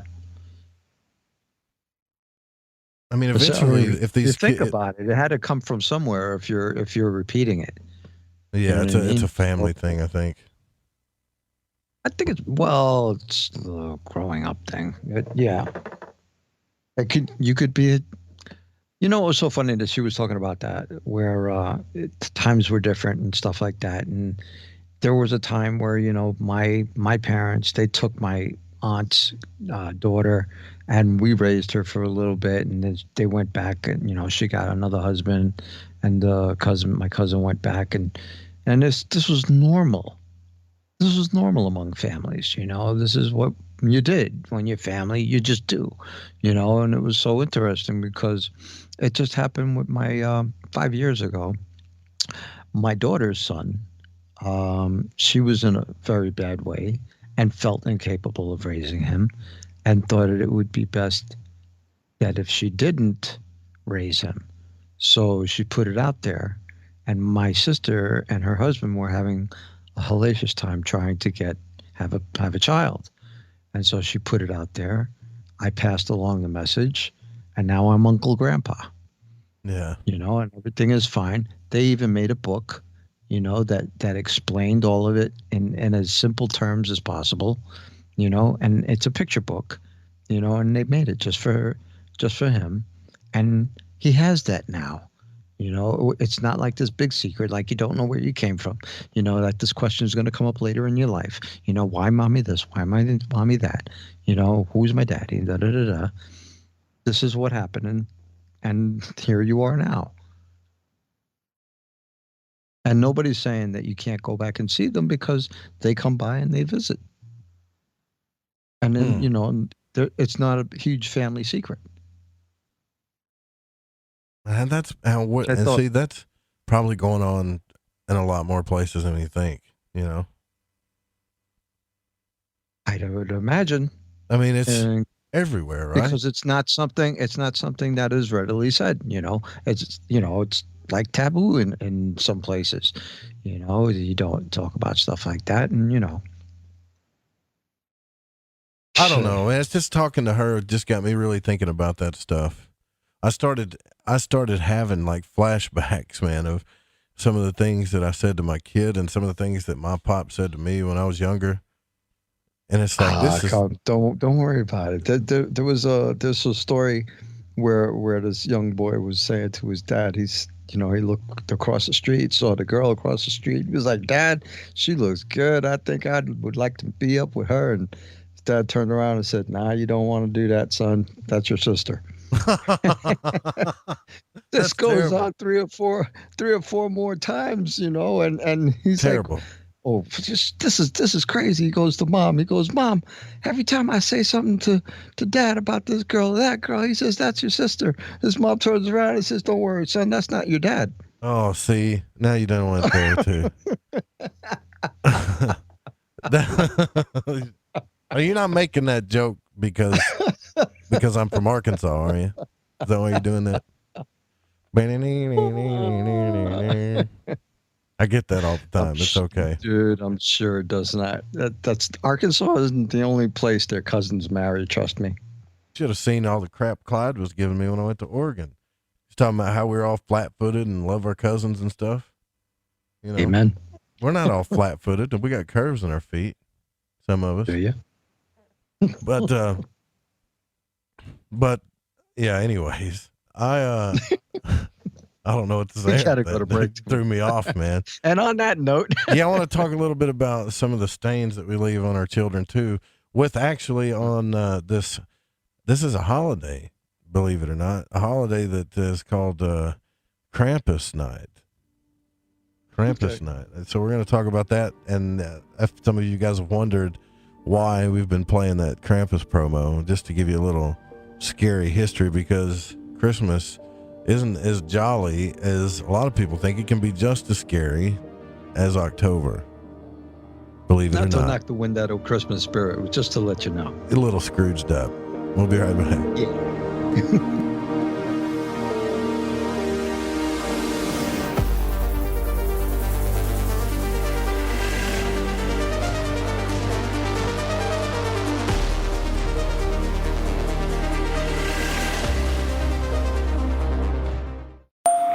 Come, walk through the mossy creek and up the hill. Never mind the flashing lights and otherworldly shadows. They stay hidden within the trees. Come, step up to the shack and begin your journey to the answers that you seek. This is Lady Anne, and you are listening to Lighting the Void on the Fringe FM. Ew, yuck. They're unhealthy and gross. Bugs, I hate bugs. We keep a clean home, but occasionally bugs show up. Well, I found something that is tougher than bugs. Orange Guard. From contact, it kills bugs. Plus, Orange Guard kills hidden bugs and keeps new bugs away for weeks. I know. I use Orange Guard. Plus, all of the ingredients of Orange Guard are on the FDA generally regarded as safe list. Orange Guard may be used around food, humans, and pets. It promotes a healthier planet, and here's a bonus. Orange Guard cleans where it's sprayed. Plus, it comes with a 30-day money-back guarantee. Orange Guard. You can get Orange Guard at Ace Hardware. And listen, folks, Orange Guard is tougher than bugs, and it's safe to use. Go to orangeguard.com. That's orangeguard.com. Okay, here we go. AncientLifeOil.com. AncientLifeOil.com. Now, this is for CBD. AncientLifeOil.com. Again, for CBD. Where do I get CBD? AncientLifeOil.com. It's pretty good stuff. Organic, non-GMO. We are the Ferrari of CBDs. AncientLifeOil.com. You know, they say when you mention a person's name 3 times when you first meet, that you're going to remember. So I'd say to you, nice to meet you, AncientLifeOil.com. It's AncientLifeOil.com, right? Nice to know that you help people. AncientLifeOil.com. Think about this. Occasional stress, occasional anxiety, occasional inflammation, occasional stiffness, and intruders that get you down. AncientLifeOil.com. Okay, so I'm going to give you a fact for the day. So Ancient Life Oil does not help you with business deals. Hold on a second. If you feel better, it could help you make a better decision. Okay, I'm wrong. Just remember to go to AncientLifeOil.com. Hey, Fringe FM listeners, did you know that when you're on the road with limited data or no Wi-Fi available, you can still listen to every minute of the Fringe FM by calling 701-719-3971. No smartphone, app, or internet needed. Saves your data plan and no extra cost if you have unlimited minutes. Call 701-719-3971. That's 701-719-3971. Listen to the Fringe FM on any phone, anytime, anywhere.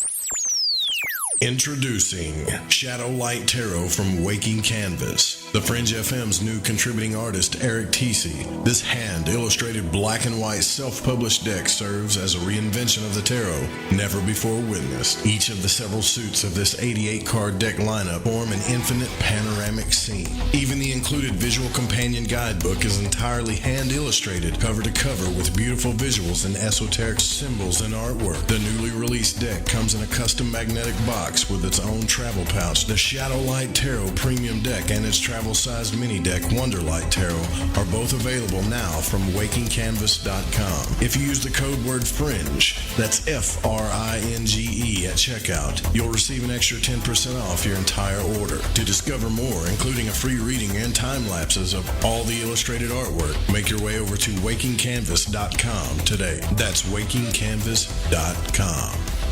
All right, everyone, this is Justin from the UK. Excuse the chitty. If you're into the Fringe and you want to hear the brass tacks, my old china plate, Joe Roop and his guests on Lighting the Void will open your mince pies. You need to shut your northern self and use your 10-speed gears and listen to them bubble.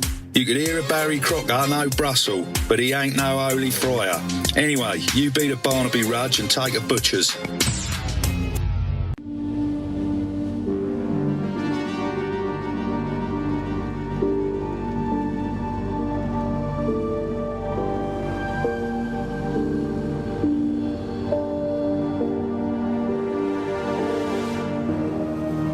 You're listening to Lighting the Void. The call-in number is 1-800-588-0335. If you would like to text, you can text in at 501-777-5631. So I want to thank P.M.H. Atwater for coming on the program tonight, Dr. P.M.H. Atwater. And now we're in the third hour here with Reverend Dan Lopez. Tomorrow night on the program, we're going to do open lines.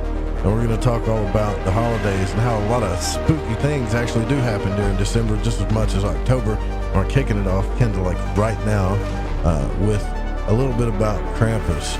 But I want to read this text before we get into that really quick that just came in on the text line.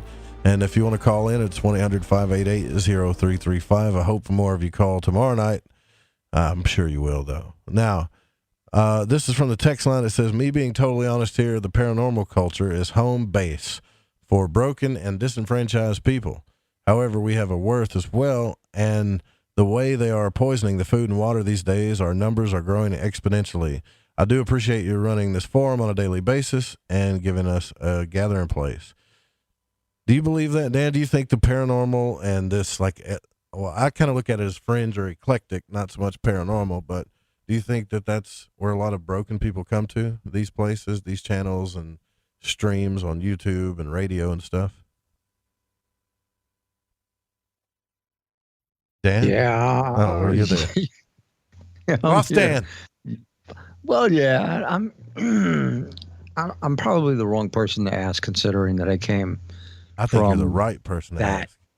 Well, okay, so I don't know. I mean, I would assume so. I mean, I would hope that, at least there is a place that most people can find, it's like this, that, can come together or start to relate and not feel so alone in their experiences and stuff like that. Because, I came from the same thing. I came from insanity, literally. And I had to come get my head straightened out. So I went through it.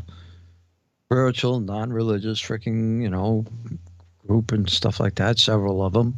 And I did that for like 10, 15 years. And then, I just continued on in my journeys after that. I kept finding more places like this. These things didn't start popping up until in my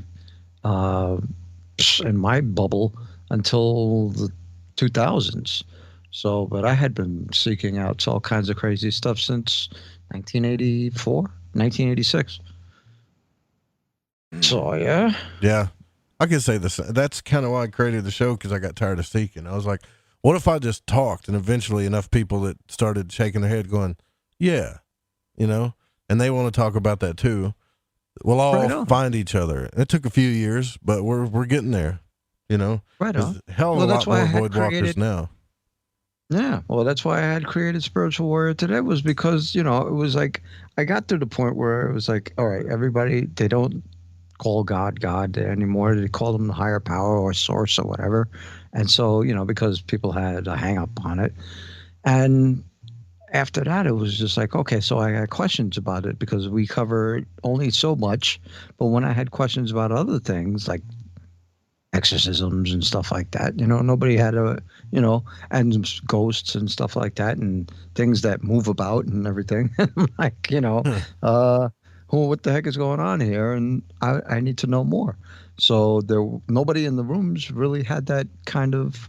I mean, they all knew about Edgar Cayce, but that was about. They didn't all know. A few people knew, but they didn't really have an idea of what was going on. So I had to go and start doing my own research and stuff like that, and find my own information. Right. So then when it came to starting up the radio station, it was just like, this is what I found. And I know there's more people out there, so I started getting them on the show. Yeah. Because I had questions. I still had questions. Yeah, sure. And if I had the questions, I'm sure somebody else is asking the same damn questions. And then you talk to the funny thing is when you talk to all these guest scientists and experts in their field, you try to talk to all of them, you learn some interesting stuff, right? But when it comes to the big questions in the void, they don't know. I mean, they're close, but they all want to know the same things too, which tells me that we're all just grown up babies trying to figure out what the hell happened and why we're here. What's going on. Right. Pretty so much. there's that Pretty doubt. much. No matter what your IQ is, you still got the same questions, or you just It does feel. It accept feels like your fate. humanity was just orphaned on this planet. That's exactly, man. You couldn't put it any better than that right there. That's exactly what I was gonna say. Now, earlier I'd mentioned this, and I want to bring this up since it's Krampus night. Man, I just got. Why am I still getting? Never mind. I just got a bill from Sirius Satellite Radio, and I don't even use it anymore. I've tried to stop that a million times. Sorry, nothing to do with the show. It's just pissing me off, especially when I got stuff to pay for on the station. All right, Krampus. If you guys just look up Krampus, just type in Krampus on your images, and look up how scary this sumbitch is. Right, there's some really scary looking figure. And Krampus in Central European folklore is a horned anthropomorphic figure described as a half goat, half demon who during the Christmas season punishes children who have misbehaved. Now this directly contrasts with St. Nicholas, who rewards the well-behaved with gifts. Now, Krampus is one of the companions, I guess a quote, companion of St. Nicholas in several regions, including Austria, Bavaria, Croatia, the Czech Republic, Hungary, Northern Italy, including South Tyrol, and the province of Trento, Slovakia, and Slovenia. And the origin of the figure is unclear. So the origin, I got to get with Ryan on this, or maybe Lady Ann, to figure out the origins, because it's unclear. But some folklorists and anthropologists have postulated as having a pre-Christian origin. When you look at this thing, man, how the hell did this thing come to being, right? I thought it was because the people wanted a way to get their kids to be. That's it, right? To get them to behave. So they scared the hell out of them.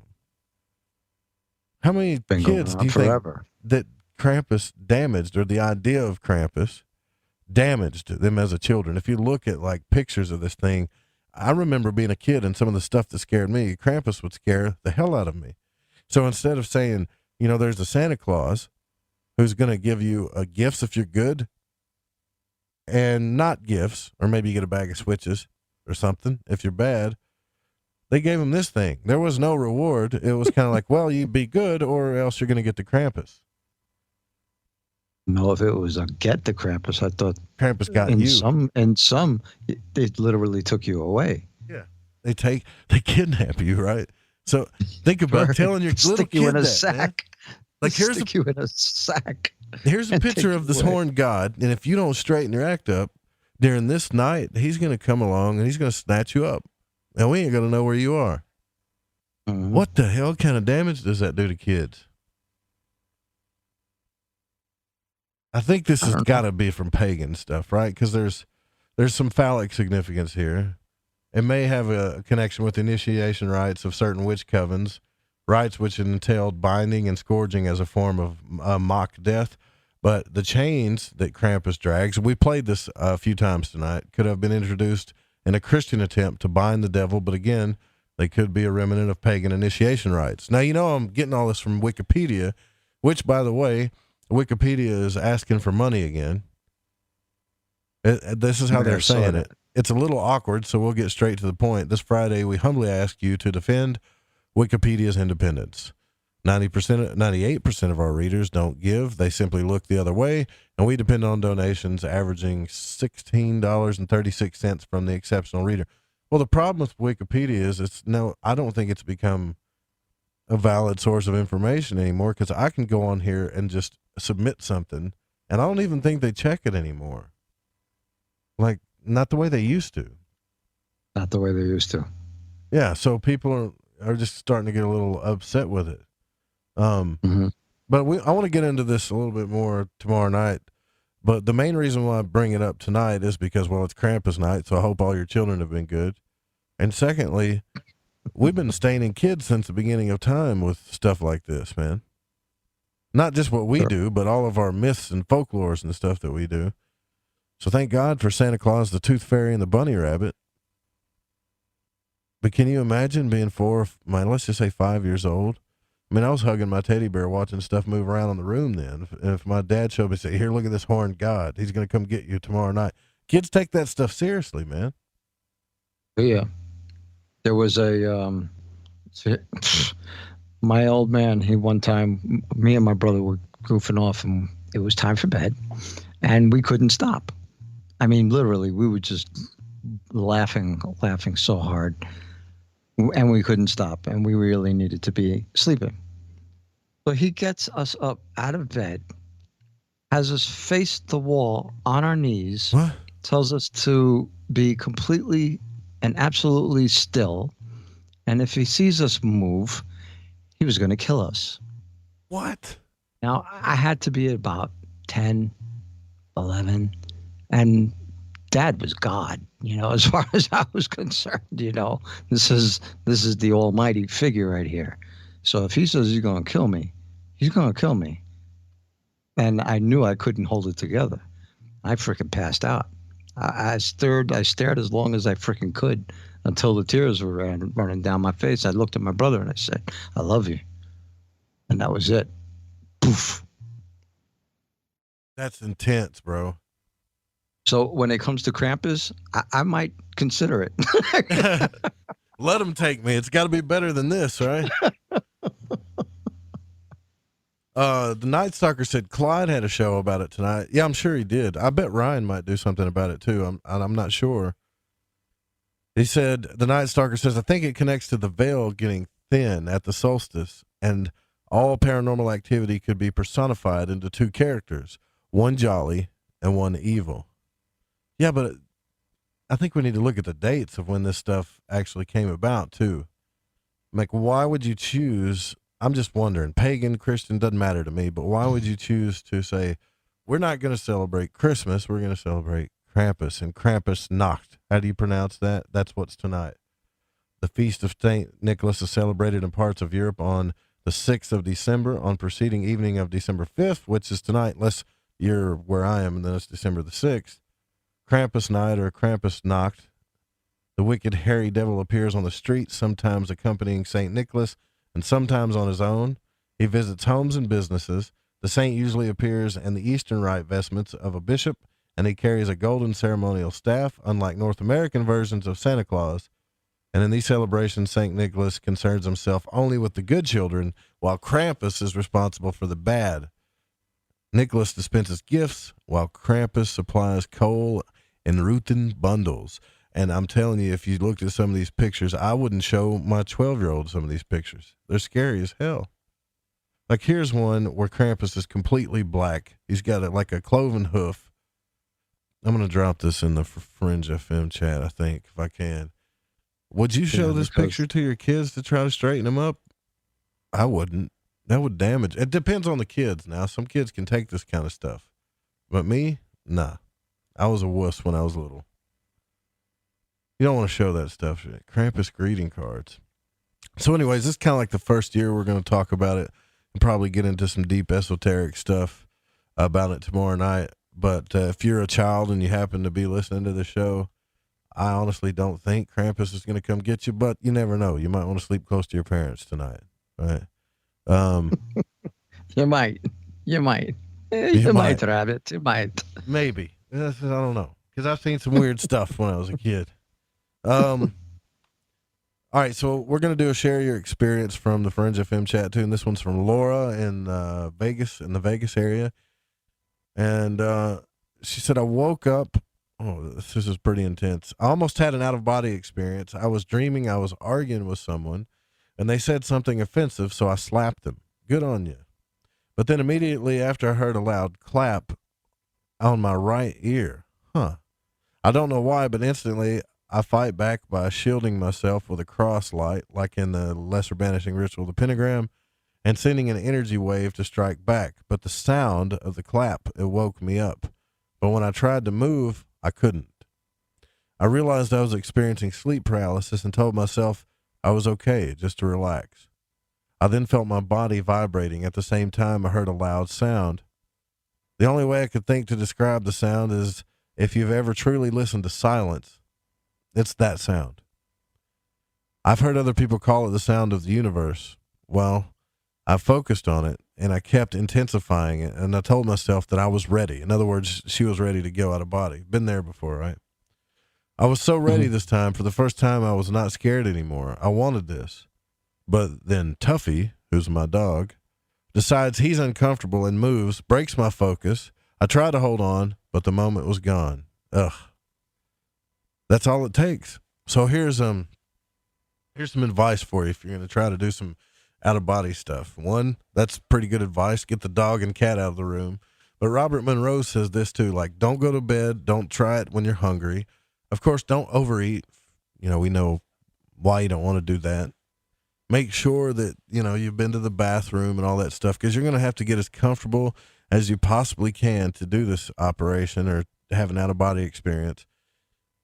And even then, you could still have something to bring you back. A noise can bring you back, or just a thought of dread, or did I leave the stove on, or something like that can bring you back. So, but I think it's cool that some of our listeners are really starting to, you know, make progress with this, man. Yeah. And what else are you saying here? I woke up because of a nightmare. I dreamt gray aliens were at the foot of my bed watching me. I freaked out and woke up. As much as I don't like sleeping with the TV on, decided to turn it on to distract me from the nightmare.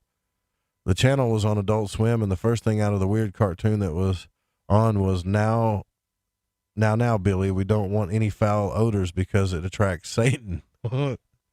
That's what you hear as soon as you wake up from that. What the hell? So I changed it to the Disney Channel. I tried to go back to sleep and woke up to sleep paralysis. I started to panic because I still had the gray aliens in my head, but was able to calm myself because I remember the cross light and decided to use it. I felt my body beginning to vibrate, then my alarm rang, and I tried to focus on the vibrations, but the alarm was too much of a distraction and woke me up.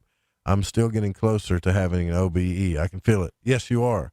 If you're feeling those vibrations, you're getting sleep paralysis, and you're definitely feeling those vibrations, you're getting really close. And my only advice to you would be, based on my experience, which it may not work for you, don't try to rush it. Because every time I've tried to, those times that I really tried to just push myself out of my body or whatever, I either got pushed back in or it didn't work or I woke up.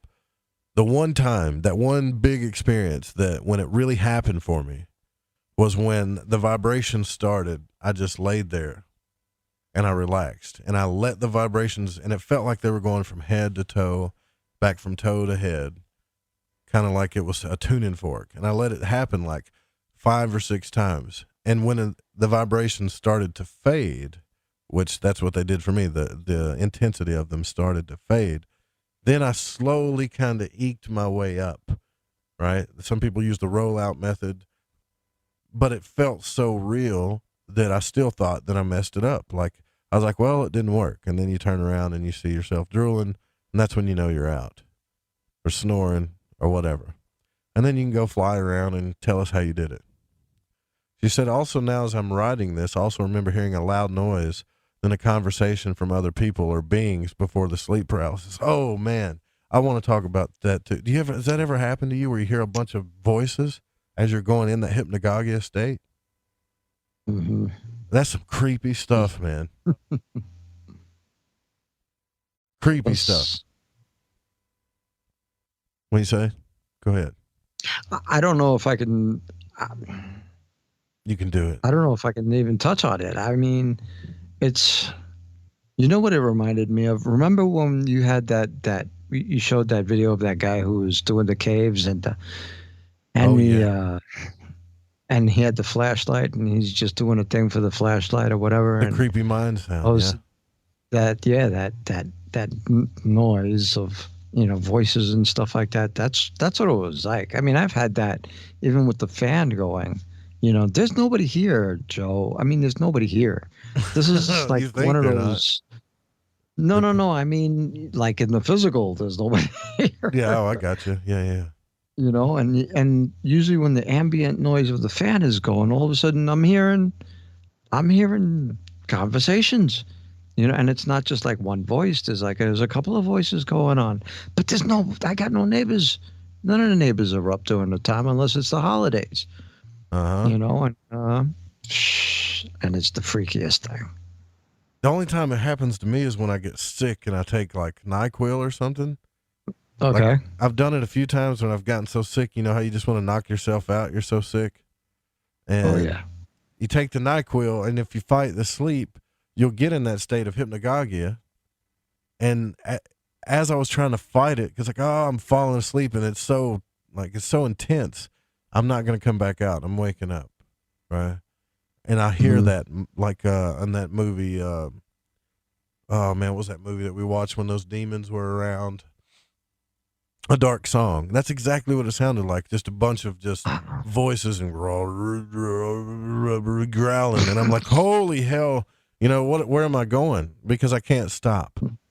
Right? Because wherever I'm going, I hope I'm not going there. And I remember that. And I remember waking up the next day and don't remember where I went, but just glad that I didn't experience that, whatever the hell that was. But honestly, I was on the phone with somebody. And it was really cool because I was falling asleep and I was like, I hear voices, and then just passed out. That's how fast it happens, but it's so freaky, man. I don't know what those voices are, but you know how people have come on the show and they say, there's literally so many things around us that we don't know. If we could really see all the things and the different frequencies and realities, we would flip out. Well, I think sometimes for a moment, as we fall into the hypnagogic state, we do pick up a ton of different frequencies and different realities and stuff. And that's like the voices and the poltergeists and stuff coming through, or whatever they are. And it is the freakiest thing I've ever heard. I don't know what's freakier, that or your void story. I think it's that, though. I think it's that. Because when you went to the void, you didn't hear none of that, right? No, it was. No, I didn't hear nothing. I didn't hear nothing. We got to let you retell that story again, like in detail. Reverend Dan Lopez travels into the void, and we'll make it like short. It just but we can stretch it out. We can hype it up, make some stuff that's not real, turn it into a story, sell books. I told you about that. That was one of the reasons why I didn't want to come back. It was because all of a sudden, it just felt like the way that I was talking and everything like that. I didn't want to embellish on a story because I used to pride myself on being able to recall it exactly as I've been saying it. The story doesn't change. The story, what happened was what happened. And I don't get into the drama of it. But I'll go into all the other stuff afterwards, as far as like, what could it be? What is this? What is that? How come you couldn't see your hands and stuff like that? And how come it felt like you were sitting down and all this weird stuff, because it felt like it was so weird because while you're sitting there, the thing that went through my head was like, this is so cool. This is so peaceful. I was like, I could literally write all kinds of songs that I wanted to. Why that came into my head, I have no idea. Couldn't hear anything. Don't know why wanting to write songs would want to come into my head. But that's what it was.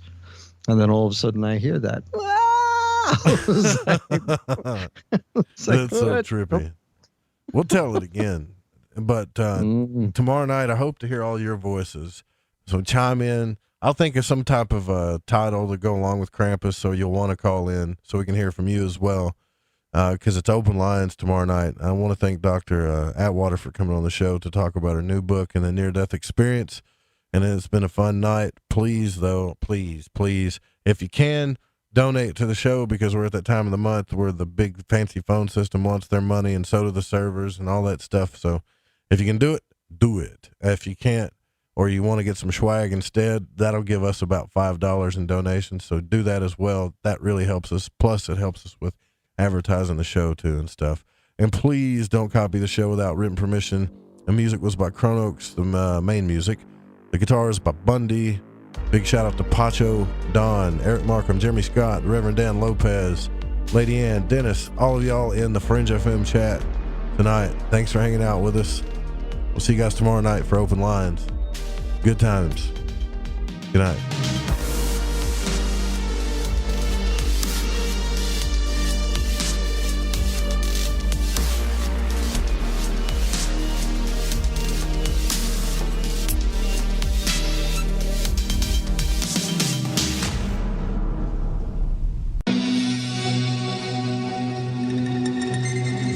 And opinions expressed on this program do not necessarily reflect those of the Fringe FM, KTLK Digital Broadcasting, its sponsors, affiliates, or staff.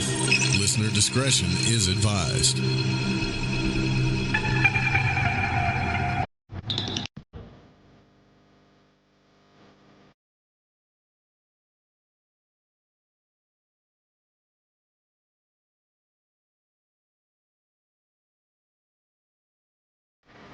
I'm not tired. I'm not tired.